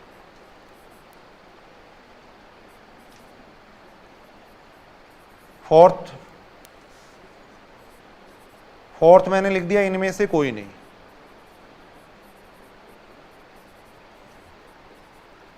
लिखो देखो मैं बताता हूं।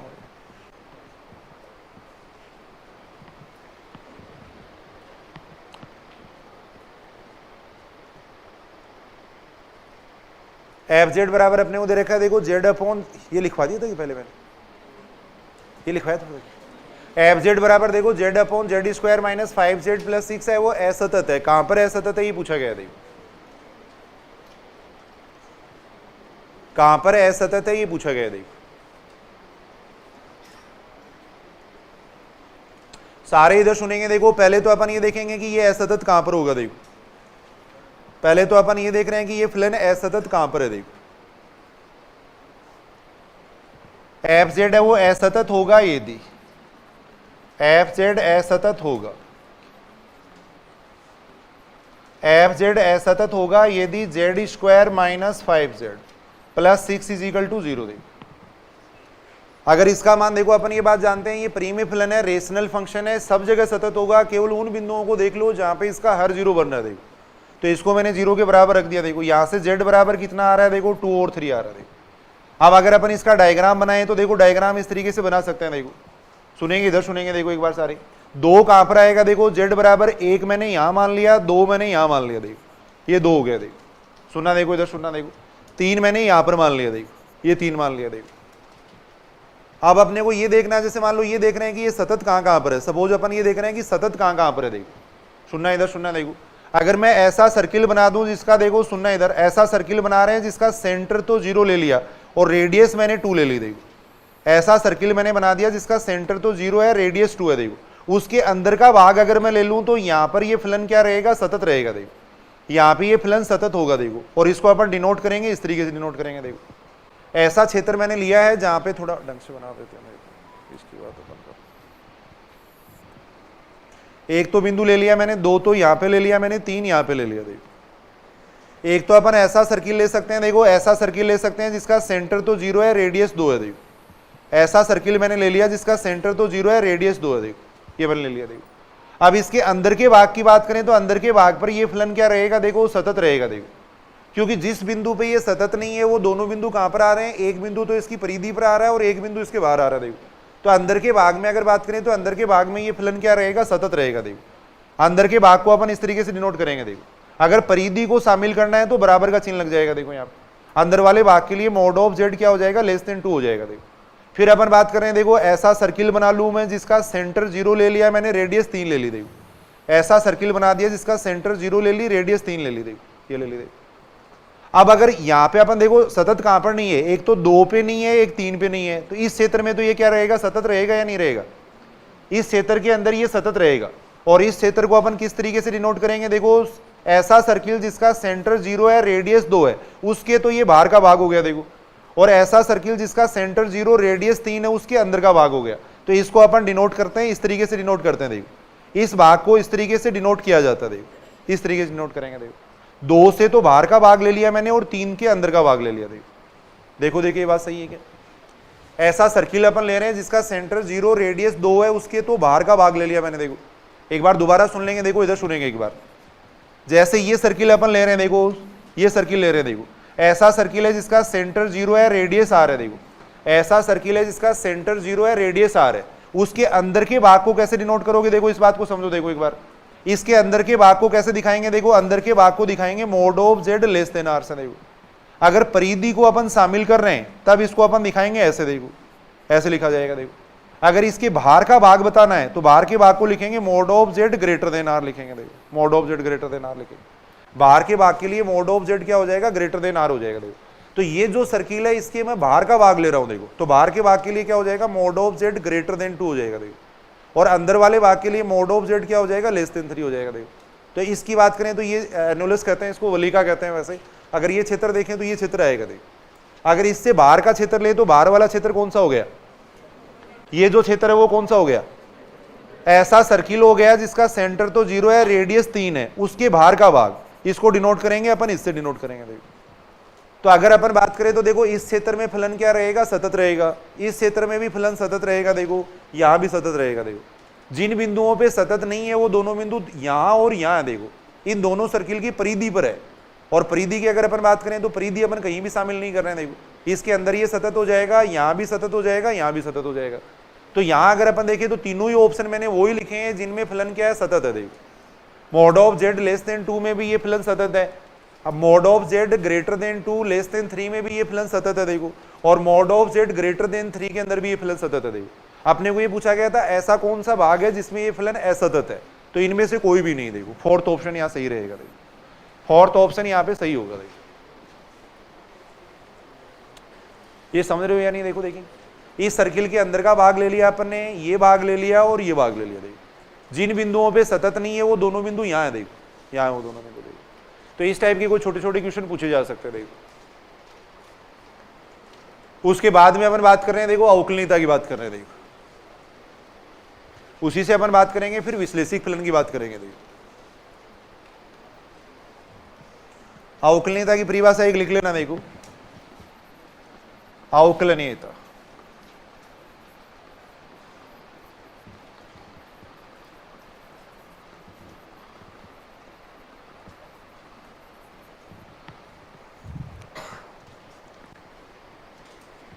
दो डेफिनेशन यहाँ पे अवकलनीयता की अपन लिख सकते हैं। देखो एक तो पूरे प्रांत में चेक करने की। देखो प्रांत का मतलब ये होता है जैसे पूरे सर्किल में अगर अपने को अवकलनीय चेक करना है तो कैसे चेक करेंगे? देखो एक अगर एक पर्टिकुलर बिंदु पे चेक करना है तो अपन कैसे चेक करेंगे? देखो एक तो पूरे सर्किल में अवकलनीयता चेक करना है, एक एक पर्टिकुलर बिंदु पे चेक करना। देखो दो डेफिनेशन यहाँ मैं लिख रहा हूँ। देखो परिभाषा ये होती है। देखो अगर प्रांत में चेक करना है तो ये परिभाषा देखो, फलन एफ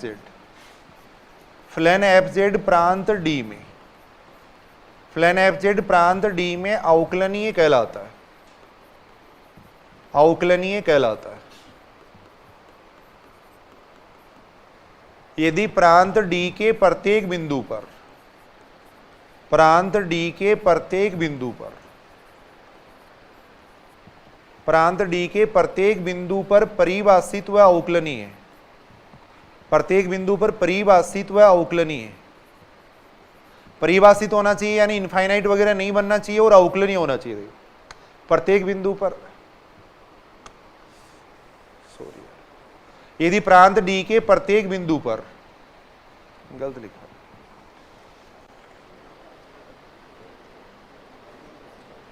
या चलो ठीक है, प्रांत डी के प्रत्येक बिंदु पर एफ डेश जेड बराबर limit del z tends to 0 f z plus del z minus f z upon del z परिमित व अद्वितीय। देखो परिमित व अद्वितीय लिख लो, मैं बता रहा हूं। देखो परिमित व अद्वितीय यदि प्रांत डी के प्रत्येक बिंदु पर एफ डेश जेड का मान परिमित और अद्वितीय होना चाहिए। देखो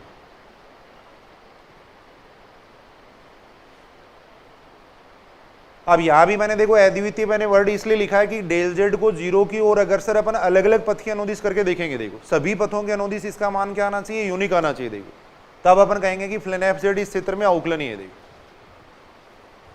function F Z is differentiable in domain D if each point at domain D f dash z equals to is finite and unique, यानी प्रांत D के प्रत्येक बिंदु पर इसका मान क्या होना चाहिए, परिमित और अद्वितीय होना चाहिए। देखो प्रांत D के प्रत्येक बिंदु पर इसका मान परिमित और अद्वितीय होना चाहिए, तब उस फलन एफ जेड को अपन कहेंगे अवकलनीय कहेंगे। देखो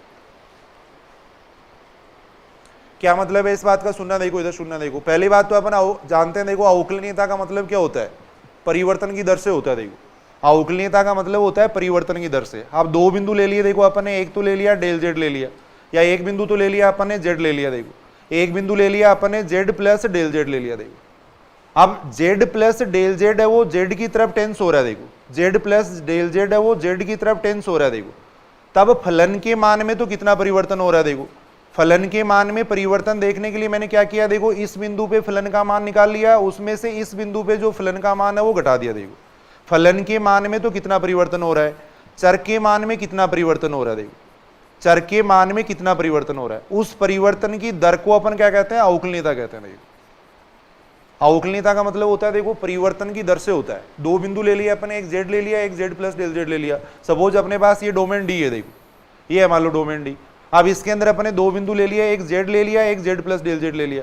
अवकलनीयता आपने वो चेक करनी है। देखो तो अपन ये देखेंगे, देखो जब ये बिंदु इसकी ओर टेंस हो रहा है, ये बिंदु इसकी ओर टेंस होगा तो डेल जेड का मान क्या हो जाएगा, देखो टेंस टू 0 हो जाएगा। देखो तो फलन के मान में तो कितना परिवर्तन हो रहा है, देखो और चर के मान में कितना परिवर्तन हो रहा है, उस परिवर्तन की दर को अपन क्या कहते हैं, अवकलनीयता कहते हैं। देखो अब ये जो परिवर्तन की दर है, अगर डेल जेड का मान 0 की ओर अग्रसर अपन किसी भी पथ की अनुदिश करें, प्रत्येक पथ की अनुदिश इसका मान क्या आना चाहिए, यूनिक आना चाहिए। देखो तब अपन कहेंगे कि फलन एफ जेड है वो इस बिंदु पे अवकलनीय है। देखो तब अपन कहेंगे कि फलन एफ जेड है वो इस क्षेत्र में अवकलनीय है। देखो यहाँ मैंने यही डेफिनेशन लिखी है। देखो दो बिंदु ले लिए, एक जेड ले लिया मैंने, एक जेड प्लस डेल जेड ले लिया। देखो तो फलन के मान में तो कितना परिवर्तन हो रहा है, चर के मान में कितना परिवर्तन हो रहा है। देखो जेड प्लस डेल जेड में से मैंने जेड घटा दिया तभी आया, देखो डेल जेड आया। देखो अब डेल जेड जब 0 की ओर अग्रसर होगा, डेल जेड 0 की ओर अग्रसर होने का मतलब ये बिंदु इसकी ओर अग्रसर होगा, ये बिंदु इसकी ओर अग्रसर होगा, तो इसका मान कितना आएगा वो मान अपन देखेंगे। देखो वो जो मान है वो क्या आना चाहिए, फाइनाइट आना चाहिए और यूनिक आना चाहिए। तब अपन कहेंगे कि फलन एफ जेड है वो इस प्रांत में अवकलनीय है। देखो प्रत्येक बिंदु पर ऐसा होना चाहिए। देखो तब अपन कहेंगे कि फलन एफ जेड इस क्षेत्र में अवकलनीय है। देखो तो एक डेफिनेशन याद कर लेना, देखो इसकी एफ डेस जेड बराबर हो जाएगा limit del z tends to 0 f z plus del z minus f z upon del z. अगर प्रांत में चेक करना है तब तो अपन ये फॉर्मूला काम में लेंगे। देखो अगर किसी पर्टिकुलर बिंदु पे चेक करना है, देखो ये लिख लिया सब लोगों ने, अगर किसी पर्टिकुलर बिंदु पे चेक करना है, देखो तब अपन ये फॉर्मूला काम में लेते हैं। फलन एफ जेड बिंदु जेड बराबर Z0 पर, फलन एफ जेड बिंदु जेड बराबर Z0 पर अवकलनीय कहलाता है, अवकलनीय कहलाता है। फलन एफ जेड बिंदु जेड बराबर Z0 पे अवकलनीय कहलाता है यदि f dash Z0 limit Z tends to Z0 f z minus f Z0 upon Z minus Z0 परिमित व अद्वितीय हो। देखो परिमित व अद्वितीय,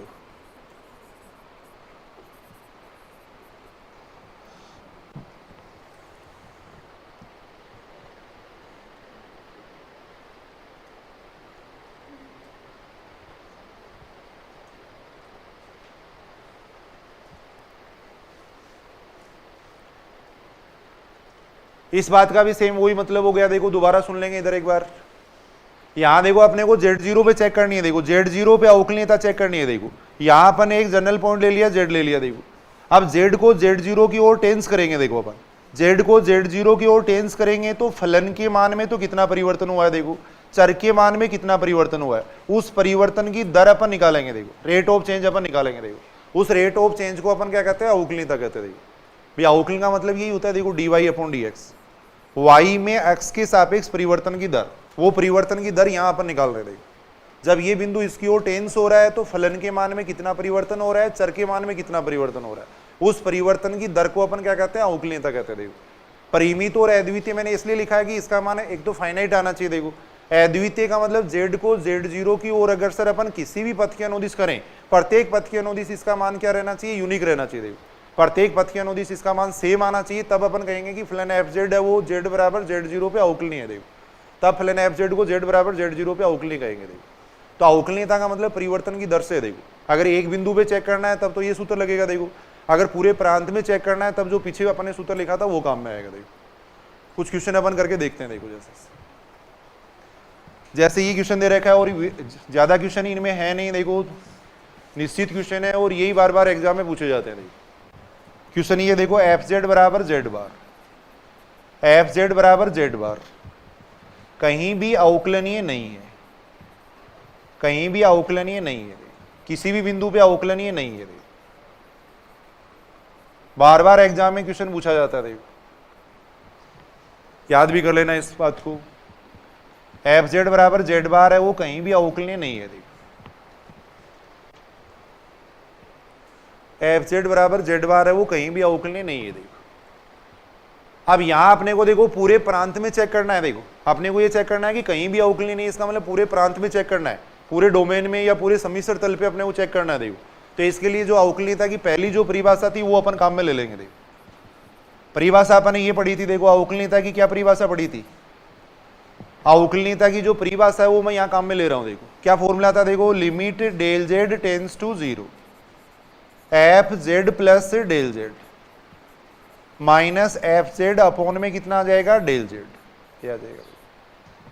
प्रांत के लिए यानी सभी बिंदुओं पे अगर चेक करना हो तो अपन ये सूत्र काम में लेते हैं। देखो ये तो अवकलनीयता की परिभाषा होगी, यहां तक ठीक है ये बात। आप मान रख दो। देखो यहां से मान रख देंगे। देखो limit del z tends to zero f z plus del z का मान अपन यहां से निकालेंगे। देखो एफ जेड बराबर जेड बार है तो जेड की जगह मैं रख रहा हूं जेड प्लस डेल जेड रख रहा हूं। देखो तो ये बन जाएगा जेड प्लस डेल जेड का बार, ये आ जाएगा। देखो जेड प्लस डेल जेड का बार आ गया। देखो एफ जेड का मान रख दो, एफ जेड का मान कितना हो गया? देखो जेड बार अपॉन में हो जाएगा डेल जेड, डेल जेड हो जाएगा। देखो f z plus del z का मान मैंने वहां से यहां रखा। देखो ये बात ठीक है कि देखो अब अपन ये बात जानते हैं। देखो Z1 प्लस Z2 का जो बार है वो बराबर होता है Z1 बार प्लस Z2 बार के। देखो इसके बराबर होता है। तो यहां से अपन ये बात जानते हैं, दो संख्याओं को जोड़ के उसका कॉन्जुगेट निकालो या कॉन्जुगेट निकाल के जोड़ो, बराबर ही मान आता है। देखो इसको अपन ऐसे लिख सकते हैं। देखो ये आ जाएगा limit del z tends to zero z bar plus del z bar minus आ जाएगा जेड बार, नीचे आ गया डेल जेड। इस स्टेप से ये स्टेप कैंसिल हो जाएगी। देखो इस स्टेप से ये स्टेप कैंसिल हो गई। यहां से अपने पास आ गया देखो limit del z tends to zero को मैं लिख रहा हूं देखो del x tends to zero del y tends to zero. देखो ये लिख रहा हूं। देखो del z tends to zero का मतलब क्या होता है? डेल जेड है वो बराबर हो जाएगा किसके? देखो del x plus iota del y के। देखो तो डेल जेड जीरो होने का मतलब डेल एक्स भी जीरो डेल वाई भी जीरो। देखो तो यहां मैंने लिख दिया limit del x tends to zero del y tends to zero. देखो डेल जेड बार को अपन लिख सकते हैं देखो del x minus iota del y, नीचे आ जाएगा कितना? देखो del x plus iota del y आ जाएगा। इसको अपन ने कह दिया समीकरण नंबर 1, इसको समीकरण नंबर 1 कहा। देखो अब इस लिमिट का मान अपन निकालेंगे। देखो इसका मान अगर यूनिक आ जाएगा, परिमित और अद्वितीय आ जाएगा, तब अपन कहेंगे कि वो फलन अवकलनीय है। देखो अगर इस लिमिट का मान यूनिक नहीं आएगा तो अपन कहेंगे कि वो फलन अवकलनीय नहीं है। देखो यही तो बात अपन ने की है, इस लिमिट का मान यूनिक आना चाहिए। देखो इस लिमिट का मान यूनिक आना चाहिए तब वो फलन क्या होता है? अवकलनीय होता है। देखो ये बात ठीक है। अब वही दो केस अपन ले लेंगे। देखो एक बार डेल जेड को जीरो की ओर अगर सर एक्स एक्सिस के अनुदिश कर देंगे, एक बार वाई एक्सिस के अनुदिश कर देंगे। देखो दो केस यहां अपन लेंगे। देखो जनरली अपन ये दो केस ले लेते हैं, बाकी और भी लेके देख सकते हैं। देखो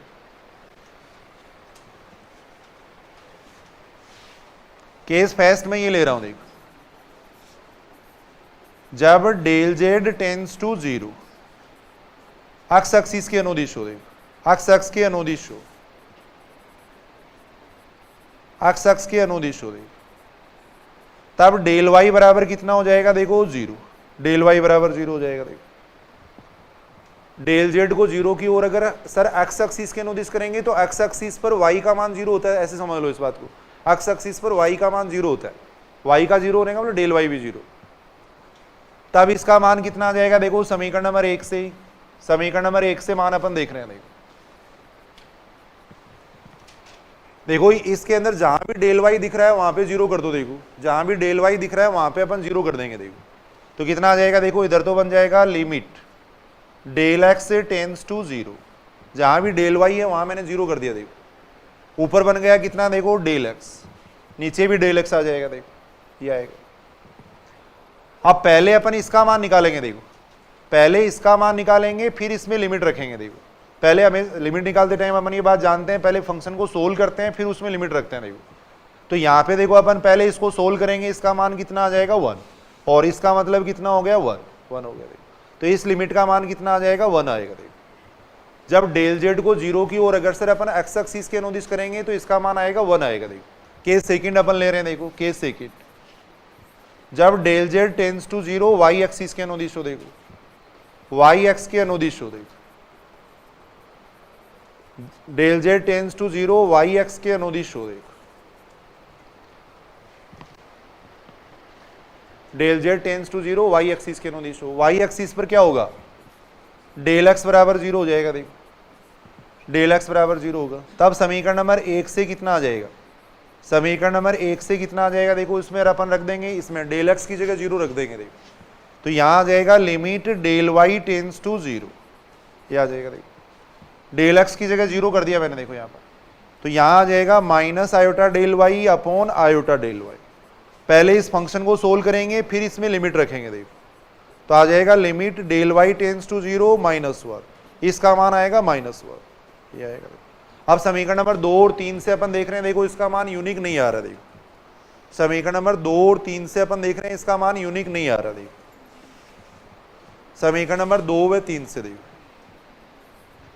2 व 3 से, देखो समीकरण नंबर 2 व 3 से देखो एफ डैश जेड का मान अद्वितीय नहीं है। देखो यूनिक नहीं है, एफ डैश जेड का मान अद्वितीय नहीं है, और एफ डैश जेड का मान अद्वितीय नहीं है तो इस बात का मतलब ये हो गया। देखो अतः एफ जेड बराबर जेड बार कहीं भी अवकलनीय नहीं है। अच्छी तरह याद कर लेंगे इस बात को। देखो एफ जेड बराबर जेड बार है, वो कहीं भी अवकलनीय नहीं है। देखो एफ जेड बराबर जेड बार है, वो किसी भी बिंदु पे अवकलनीय नहीं होगा। देखो ये अपन कह सकते हैं। देखो क्योंकि लिमिट का मान यूनिक नहीं आ रहा। देखो लिमिट का जो मान है वो पथ पे डिपेंड कर रहा है। देखो पथ से स्वतंत्र होनी चाहिए लिमिट, पथ पे डिपेंड नहीं करना चाहिए, तब वो क्या होता है, अवकलनीय होता है। देखो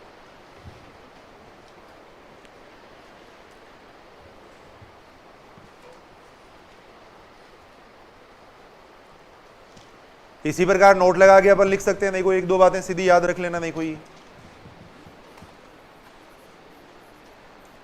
जैसे एफ जेड बराबर अपन लेते हैं, देखो जेड प्लस जेड बार, जेड जेड बार या जेड स्क्वायर जेड बार, ये भी कहीं भी अवकलनीय नहीं होते। देखो कहीं भी अवकलनीय नहीं होते। देखो कहीं भी अवकलनीय नहीं है। देखो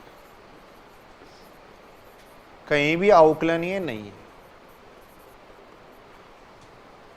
जेड स्क्वायर जेड बार है, जेड जेड बार है, ये कहीं भी अवकलनीय नहीं आएंगे। देखो अगर इनको अवकलनीय चेक करें तो कहीं भी अवकलनीय नहीं होंगे। देखो छोटा क्वेश्चन पूछा जा सकता है, मान लो ऐसे पूछ लिया कि d upon d z, z square z bar का मान है, इसका मान पूछा गया। देखो ऑप्शन में कुछ भी दे दिया समझने के लिए, ऐसे मैं लिख रहा हूं। जैसे मान लो 1 लिख दिया मैंने, -1 लिख दिया, थर्ड मैंने लिख दिया विद्यमान नहीं है। देखो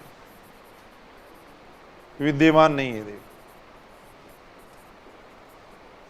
कौन सा ऑप्शन सही रहेगा इसमें, विद्यमान नहीं है, क्योंकि ये फिलहाल अवकलनीय नहीं है। देखो जेड स्क्वायर जेड बार अवकलनीय नहीं है तो इसका अवकलज भी नहीं आएगा। फिर देखो इसका डेरिवेटिव्स नहीं आएगा। देखो तो थर्ड ऑप्शन यहाँ सही है। देखो इस फलन का अवकलन नहीं होगा क्योंकि ये फलन अवकलनीय नहीं है। देखो तो ये बात अपन देख सकते हैं, ऐसे कोई छोटे क्वेश्चन पूछ सकते हैं। देखो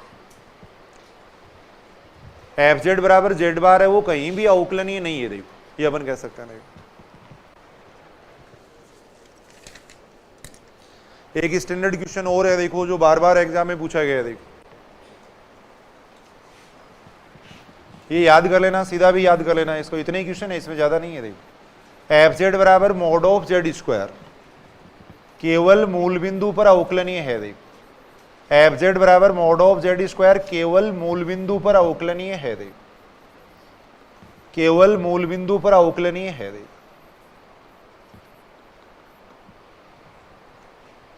एफ जेड बराबर मॉड ऑफ जेड स्क्वायर है वो केवल मूल बिंदु पर अवकलनीय है। देखो प्रूफ अपन देख लेते हैं, इसका समझने के लिए देख सकते हैं। देखो एफ जेड बराबर मॉड ऑफ जेड स्क्वायर है वो केवल मूल बिंदु पर अवकलनीय होता है। देखो अब यहां देखो अपने को पूरे सम्मिश्र तल पे चेक करना है, वैसे इसको पूरे सम्मिश्र तल पे चेक करना है। पूरे सम्मिश्र तल पे चेक करेंगे उसमें से केवल ये मूल बिंदु पर अवकलनीय मिलेगा अपने को। देखो पूरे कॉम्प्लेक्स प्लेन में चेक करेंगे वहां से केवल ये मूल बिंदु पर अवकलनीय मिलेगा। देखो तो जो अवकलनीयता की परिभाषा है वही परिभाषा अपन लगा देंगे। देखो पूरे सम्मिश्र तल के लिए जो परिभाषा होती है, प्रांत के लिए जो परिभाषा होती है वो परिभाषा यहाँ पर लगाएंगे। देखो अवकलनीयता की परिभाषा से। देखो अभी अपन पढ़ रहे थे अवकलनीयता की परिभाषा ये होती है। देखो एफ डैश जेड बराबर होता है limit del z tends to 0 f z plus del z minus f z upon में होता है डेल जेड होता है। पूरे प्रांत में चेक कर रहे हैं अपन, उसमें से केवल ये मूल बिंदु पर अवकलनीय मिलेगा अपने को। देखो मान रख दो सारे। देखो यहां पर limit del z tends to 0 f z plus del z का मान यहां से निकालेंगे। देखो यहां जब z है तो यहां आ रहा है मोड ऑफ z का स्क्वायर। अब यहां z की जगह रख दो, इसमें z प्लस डेल जेड रख दो। देखो तो यह आ जाएगा z प्लस डेल जेड का स्क्वायर, यह आ जाएगा। ये बात सही है क्या? देखो देखिए इसका मान मैंने यहां से निकाला। देखो फिर एफ जेड का मान कितना हो जाएगा? देखो मोड ऑफ z का स्क्वायर, नीचे आ जाएगा कितना? देखो डेल जेड आ जाएगा। देखो ये आ जाएगा। देखो अब अपन ये बात जानते हैं, देखो मोड ऑफ जेड स्क्वायर है वो किसके बराबर होता है? जेड बार के बराबर होता है। देखो कैसे होता है अपन समझ लेते हैं इस बात को। देखो जेड बराबर एक्स प्लस आयोटा वाई है। देखो जेड बराबर होता है x plus iota y, z bar बराबर होता है एक्स माइनस आयोटा वाई। देखो इसका कॉन्जुगेट ये हो जाएगा। देखो दोनों को अगर अपन गुणा करेंगे तो कितना आएगा? अगर दोनों को गुणा करेंगे तो कितना आ जाएगा? X square plus y square आ जाएगा। देखो ये आ जाएगा। अगर मोड ऑफ जेड निकालेंगे तो मोड ऑफ जेड कितना आएगा? किसी भी संख्या का मापांक निकालने का फॉर्मूला होता है, देखो वास्तविक भाग का स्क्वायर प्लस काल्पनिक भाग का स्क्वायर, ये फॉर्मूला होता है। देखो तो यहां से मोड ऑफ जेड का स्क्वायर कितना आएगा? X square plus y square आएगा। देखो तो मोड ऑफ जेड का स्क्वायर भी उतना ही आ रहा है और जेड बार भी उतना ही आ रहा है। देखो तो ये रिजल्ट अपन कई जगह काम में लेते रहते हैं। देखो मोड ऑफ जेड स्क्वायर है वो बराबर होता है जेड बार के बराबर होता है। देखो तो यहां अपन ये लिखते हैं। देखो मोड ऑफ जेड स्क्वायर है वो बराबर होता है जेड बार के। देखो ये अपन लिख देंगे। देखो यहां से आ जाएगा कितना? देखो limit del z tends to 0, इसकी जगह मैं लिख रहा हूं देखो जेड प्लस डेल जेड, इसकी जगह अपन लिख रहे हैं देखो जेड प्लस डेल जेड और जेड प्लस डेल जेड का बार, ये लिख दिया मैंने। देखो इतना लिख दिया। देखो इसकी जगह लिखा है मैंने। देखो मोड ऑफ जेड स्क्वायर बराबर होता है जेड बार, वो सूत्र मैंने यहां लगा रहा हूं। देखो वो सूत्र मैंने यहां लगाया। यहां देखो इसकी जगह मोड ऑफ जेड स्क्वायर की जगह कितना आ जाएगा? जेड बार हो जाएगा। देखो नीचे आ जाएगा कितना? डेल जेड आ जाएगा। देखो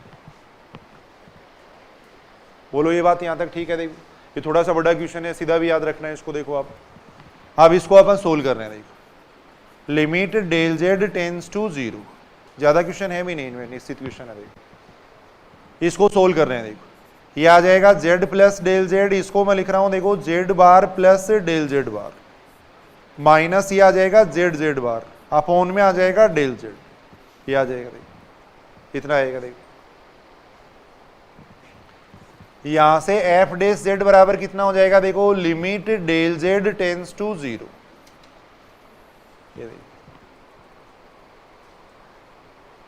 गुणा कर दो इनको। देखो गुणा कर रहे हैं इनको, इन दोनों को मल्टीप्लाई कर देंगे, कितना आ जाएगा? देखो जेड बार प्लस आ जाएगा कितना? देखो Z del z bar plus आ जाएगा डेल जेड बार, ये आ जाएगा। देखो प्लस आ जाएगा डेल जेड बार, माइनस आएगा कितना? जेड बार, ये आएगा। इतना आएगा। देखो मल्टीप्लाई कर दिया मैंने। देखो यहां अपन देख रहे हैं देखो जेड बार से ये जेड बार कैंसिल हो जाएगा। देखो नीचे डेल जेड आ ही रहा है। देखो नीचे डेल जेड आ जाएगा। देखो ये आएगा। देखो थोड़ा सा बड़ा क्वेश्चन बन जाएगा। देखो इसको अपन सोल्व कर रहे हैं। देखो limit del z tends to 0, देखो डेल जेड का इसमें भाग दे देंगे। देखो अपन तो ये बन रहा है z del z bar upon del z, इसमें भाग देंगे तो ये आ जाएगा जेड बार आ जाएगा, देखो इसमें भाग देंगे तो ये बन जाएगा डेल जेड बार बन जाएगा, देखो डेल जेड का मैं भाग दे दिया मैंने, देखो डेल जेड का यहाँ भाग दिया, देखो इसके नीचे मैंने लिख दिया डेल जेड का इसमें भाग दे दिया, ये बच गया, फिर डेल जेड का यहाँ भाग दे दिया, देखो ये अपन देख रहे हैं, देखो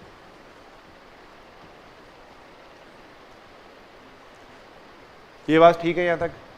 अब देखो सुनेंगे इधर डेल जेड अगर टेंस टू जीरो है, देखो डेल जेड अगर टेंस टू जीरो है तो इसका मतलब हो गया डेल एक्स और del y tends to zero हो गया, देखो क्योंकि डेल जेड बराबर होता है किसके, del x plus iota del y के बराबर होता है, देखो अब डेल जेड बार किसके बराबर होता है, देखो डेल जेड बार ये बराबर होता है del x minus iota del y के बराबर होता है, देखो तो अगर del z tends to zero होगा तो डेल एक्स और del y tends to zero होंगे, देखो और ये अगर जीरो होंगे तो ये भी जीरो हो जाएगा, देखो यानी डेल एक्स जीरो हो गया, डेल वाई जीरो हो गया, तो डेल जेड बार भी क्या हो जाएगा, टेंस टू जीरो हो जाएगा, देखो तो जब अपन limit del z tends to zero लेंगे तो ये स्टेप जीरो बन जाएगी, देखो ये स्टेप जीरो बन जाएगी, ये स्टेप जीरो बट्टा जीरो बनेगी, तो उसका इसका मान अपने को पथ की अनुदिश निकालना पड़ेगा, देखो इसका मान अपन अलग से निकालेंगे और इसका मान अपन सीधा जीरो कर देंगे, देखो ये मान सीधा जीरो कर देंगे, देखो जब del z tends to zero तो डेल जेड बार भी टेंस टू जीरो हो जाएगा, देखो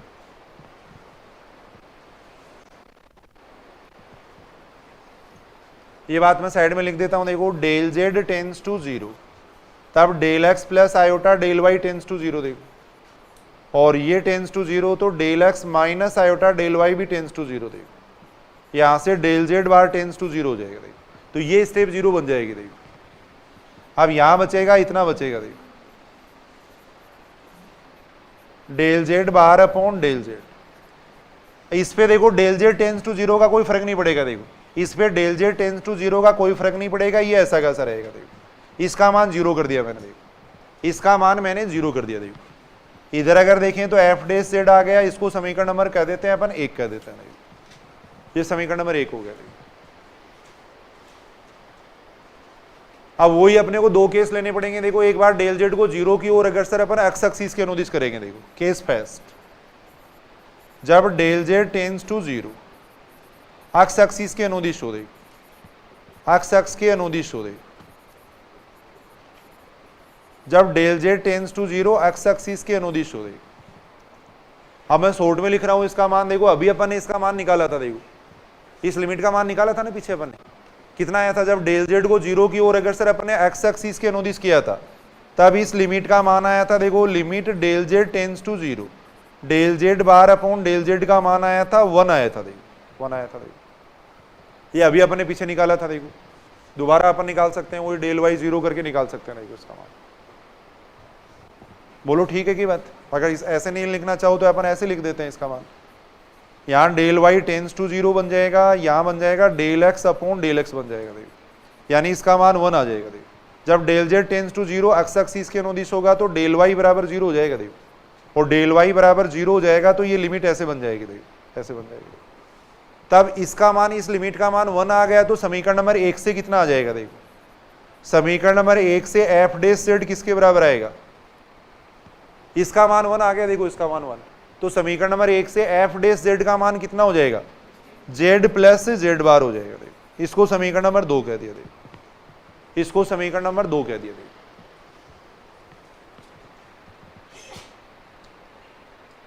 इसको समीकरण नंबर 2 कह दिया, देखो ऐसे केस सेकंड अपन ले लेते हैं, देखो केस सेकंड ले रहे हैं,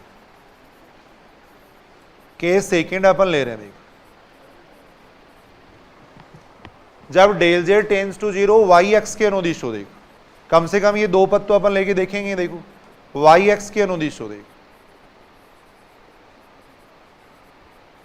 वाई एक्स के अनुदिश हो, देखो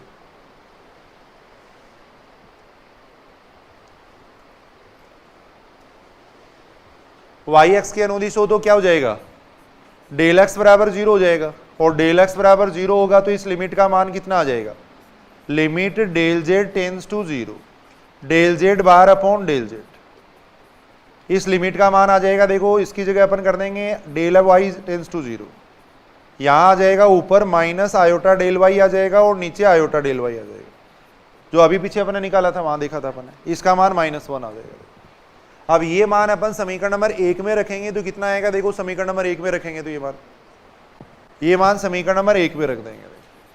समीकरण नंबर 1 में रखेंगे तो इसका मान बन जाएगा -z प्लस z बार, इसको समीकरण नंबर 3 कर देंगे। देखो इसका मान मैंने -1 यहाँ रख दिया, देखो ये रख दिया, देखो इसका मान मैंने यहाँ पे रख दिया। देखो ये बात ठीक है यहाँ तक। देखो अब यहां से अपन देख रहे हैं, देखो समीकरण नंबर 2 और 3 से दोनों मान सेम आ रहे हैं क्या? देखो देखिए नहीं आ रहे हैं, दोनों मान सेम नहीं आ रहे हैं। देखो तो ये बात लिख देंगे पहले तो अपन, देखो ये बात लिख देंगे कि समीकरण नंबर 2 व 3 से, देखो समीकरण 2 व 3 से, समीकरण नंबर 2 व 3 से एफ डैश जेड का मान अद्वितीय नहीं है। देखो एफ डैश जेड है वो यूनिक नहीं है, अद्वितीय नहीं है। देखो एफ डैश जेड यूनिक नहीं आ रहा। देखो तो इसका मतलब अवकलनीय नहीं है। देखो अतः एफ जेड अवकलनीय नहीं है, एफ जेड वो अवकलनीय नहीं है। अवकलनीय कब होता है? यदि इस लिमिट का मान यूनिक आता। देखो अतः एफ जेड वो अवकलनीय नहीं है। परंतु अगर अपन z बराबर 0 ले ले, देखो अगर मैं z बराबर 0 ले लेता हूं, देखो तो z बराबर 0 अगर ले लेंगे तो समीकरण नंबर 2 से कितना आएगा? समीकरण नंबर 2 से z की जगह 0 कर दो। देखो इसमें अगर z की जगह 0 करेंगे तो यहां भी 0 आ जाएगा, यहां भी 0 आ जाएगा। देखो ये बात समझ रहे हो? देखो z बराबर अगर 0 लेंगे तो ये भी 0 आएगा, ये भी 0 आएगा। देखो तो एफ डैश 0 बराबर कितना आएगा? 0 आएगा। देखो समीकरण नंबर 3 से अगर निकालोगे तो समीकरण नंबर 3 से कितना आएगा? समीकरण नंबर 3 में अगर z की जगह 0 करेंगे तो इसका मान भी कितना आएगा? 0 आएगा। देखो कहने का मतलब यूनिक आएगा। देखो अद्वितीय मान आएगा। देखो z बराबर 0 पे अगर अपन देखें तो दोनों मान समान आ रहे हैं। देखो ये अपन देख रहे हैं। तो ये जो फलन है इसके अलावा कहीं भी अवकली नहीं होगा भाई, और कहीं ये दोनों मान सेम बन सकते हैं क्या? देखो अगर z बराबर में 1 लेता, मान लो z बराबर अगर 1 लेता तो इसका मान तो आता 2 आता, और इसका मान कितना आता? 0 आता। अगर z की जगह में 2 रखता तो इसका मान 4 आता, इसका मान कितना आता? 0 आता। देखो तो z बराबर 0 के अलावा ये दोनों मान कहीं भी बराबर नहीं बनेंगे। देखो z बराबर 0 के अलावा ये दोनों मान कहीं भी यूनिक नहीं बनेंगे, बराबर नहीं बनेंगे। तो इसका मतलब एफ जेड है वो केवल z बराबर 0 पे अवकलनीय होगा। देखो अद्वितीय मान आगे। देखो अतः एफ जेड है वो केवल z बराबर 0 पर अवकलनीय है। देखो केवल z बराबर 0 पर अवकलनीय है। देखो यहां ये दोनों मान बराबर आ रहे हैं। देखो एफ जेड है वो केवल z बराबर 0 पर अवकलनीय है। देखो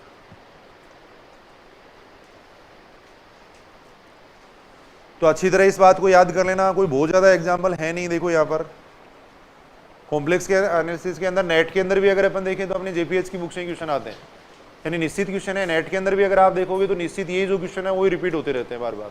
बहुत ज्यादा यहाँ वेरायटी नहीं है क्वेश्चनों की। देखो तो ये निश्चित क्वेश्चन है जो कि एग्जाम में पूछे जाएंगे और बार बार पूछे गए। फर्स्ट ग्रेड के अगर पेपर देखोगे तो यही क्वेश्चन बार बार पूछ रखे हैं, यही क्वेश्चन बार बार पूछ रखे हैं। देखो तो एक नोट लगा के दोबारा लिख देते हैं इस बात को अच्छी तरह। देखो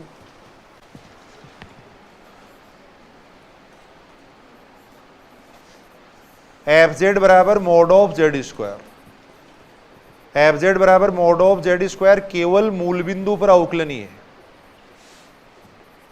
मूल बिंदु पर अवकलनीय है।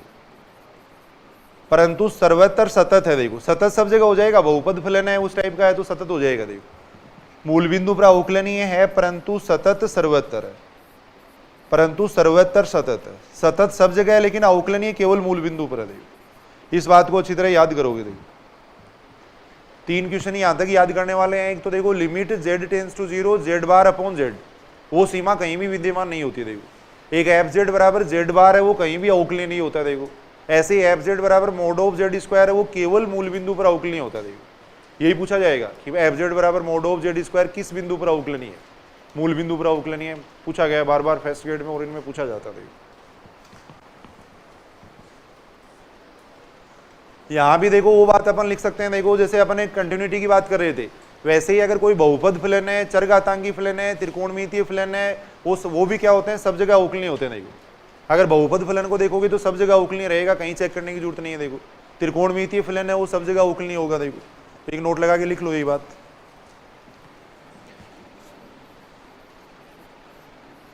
यही सामान्य बातें हैं। देखो इसके अंदर अभी विश्लेषिक फलन पढ़ेंगे तब आगे क्वेश्चन आएंगे। देखो इसके अंदर निम्न फलन है वो सर्वत्र अवकलनीय है। देखो निम्न फलन अपने प्रांत में सदैव अवकलनीय होते हैं, प्रांत में सदैव अवकलनीय है।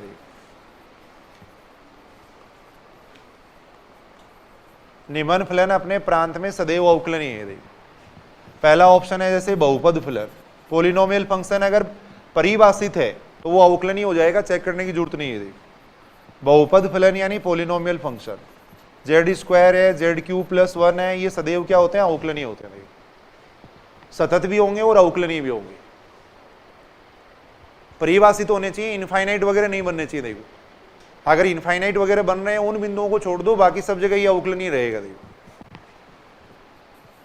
त्रिकोणमितीय फलन है, चरघातांकी फलन है, देखो एक्सपोनेंशियल फंक्शन,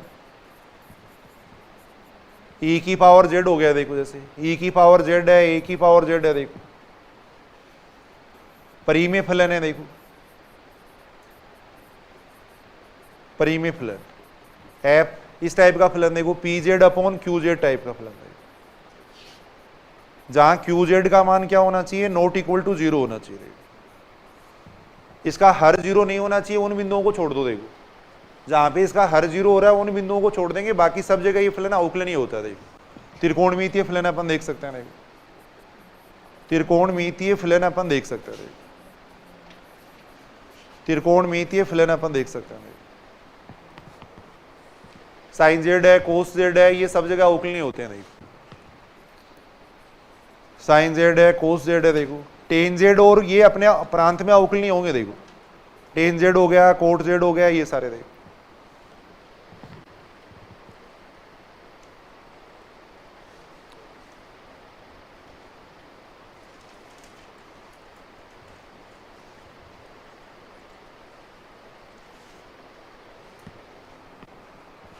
एक क्वेश्चन देखो, इससे संबंधित अपनी किताब में भी दे रखा है, वो लिख रहा हूं मैं। देखो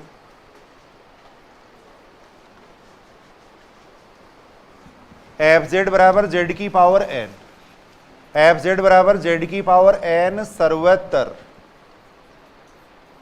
सतत व अवकलनीय है। सर्वत्र सतत व अवकलनीय है यदि, सर्वत्र सतत व अवकलनीय है यदि पहला ऑप्शन दे रखा है N belongs to R, second option दे रखा है N belongs to I, third option दे रखा है N belongs to I plus, fourth दे रखा है मान लो कोई भी, जैसे इनमें से कोई नहीं, इस टाइप से।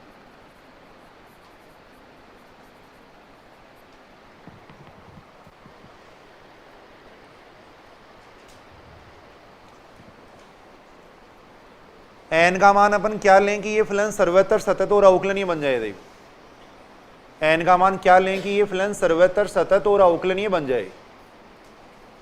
बिल्कुल आसान सी बात है, सुनेंगे। देखो इधर अगर मैं एन बराबर ले लेता हूं, सपोज -1 ले लेता हूं। देखो अगर मैं एन बराबर -1 ले लूंगा तो एफ जेड बराबर कितना आएगा, यहाँ पर 1/z आएगा। देखो और ये देखो z बराबर 0 पर देखो सतत नहीं है, जो कि z बराबर 0 पर सतत भी नहीं है, और सतत नहीं है तो फिर अवकलनीय होगा ही नहीं। देखो सतत नहीं है। देखो तो कहने का मतलब ये हुआ कि n बराबर अगर मैं -1 ले लूंगा तो ये फलन देखो z बराबर 0 पे सतत नहीं आएगा। देखो अपने को n का ऐसा मान देखना है कि ये फलन सब जगह सतत हो जाए। देखो ये फलन सब जगह सतत हो जाए, ऐसा मान अपने को देखना। देखो तो बताओ कौन सा मान होगा फिर ऐसा मान। अगर n बराबर अपन -1 ले रहे हैं तो देखो z बराबर 0 पे सतत नहीं आ रहा। देखो n बराबर अगर -1 ले लेंगे तो z बराबर 0 पे सतत नहीं आ रहा। देखो अगर n का मान मैं ये ले लेता हूं, देखो n का मान अगर अपन 1 ले लें, 2 ले लें, 3 ले लें, ये ले लें, देखो तब ये जो एफ जेड बनेगा वो क्या बनेगा, z बनेगा, z स्क्वायर बनेगा, z क्यूब बनेगा। देखो और ये ऐसा फलन है जो सब जगह सतत है, सब जगह अवकलनीय है। देखो बहुपद फलन है। देखो बहुपद फलन है, किसी भी बिंदु पर इसका मान इनफाइनाइट नहीं बनेगा। देखो किसी भी परिमित मान पर इसका मान इनफाइनाइट नहीं बनेगा, z बराबर इनफाइनाइट को छोड़ के कहीं भी इनफाइनाइट नहीं बनेगा। देखो तो ये जो फलन है वो बहुपद फलन है। ऐसा फलन सब जगह सतत होता है, सब जगह अवकलनीय होता है। देखो ऐसा फलन सब जगह सतत होगा, सब जगह अवकलनीय होगा। देखो जो कि बहुपद फलन है। देखो जो कि बहुपद फलन है। देखो अतः सर्वत्र सतत व अवकलनीय है। देखो सर्वत्र सतत व अवकलनीय है। देखो सर्वत्र सतत व अवकलनीय है। देखो अतः इस बात का मतलब क्या हो गया, देखो n बराबर 1 2 3, इसका मतलब क्या हो गया, n बिलोंग्स टू हो जाएगा i plus, n belongs to i plus हो जाएगा। n बराबर 1 2 3 का मतलब यही तो हो गया, i प्लस का मतलब पॉजिटिव इंटीजर। इंटीजर की अगर अपन बात करें तो देखो ये बात अपन जानते हैं, ये -3 -2 ये सारे इंटीजर होते हैं, देखो ये सारे इंटीजर होते हैं, देखो ये पॉजिटिव इंटीजर होते हैं, ये नेगेटिव इंटीजर होते हैं।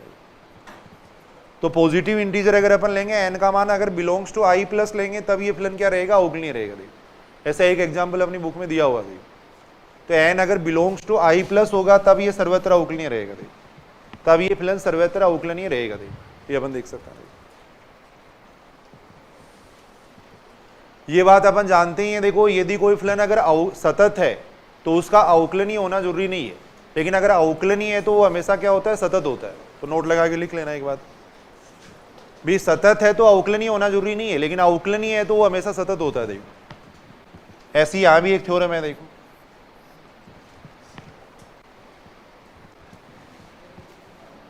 शॉर्ट में मैं लिख देता हूं, देखो अवकलनीय फलन, अवकलनीय फलन सदैव सतत होता है। देखो अवकलनीय फलन सदैव सतत होता है, परंतु सतत फलन का, सतत फलन का अवकलनीय होना आवश्यक नहीं है। देखो सतत फलन का अवकलनीय होना आवश्यक नहीं है, देखो होना आवश्यक नहीं है। देखो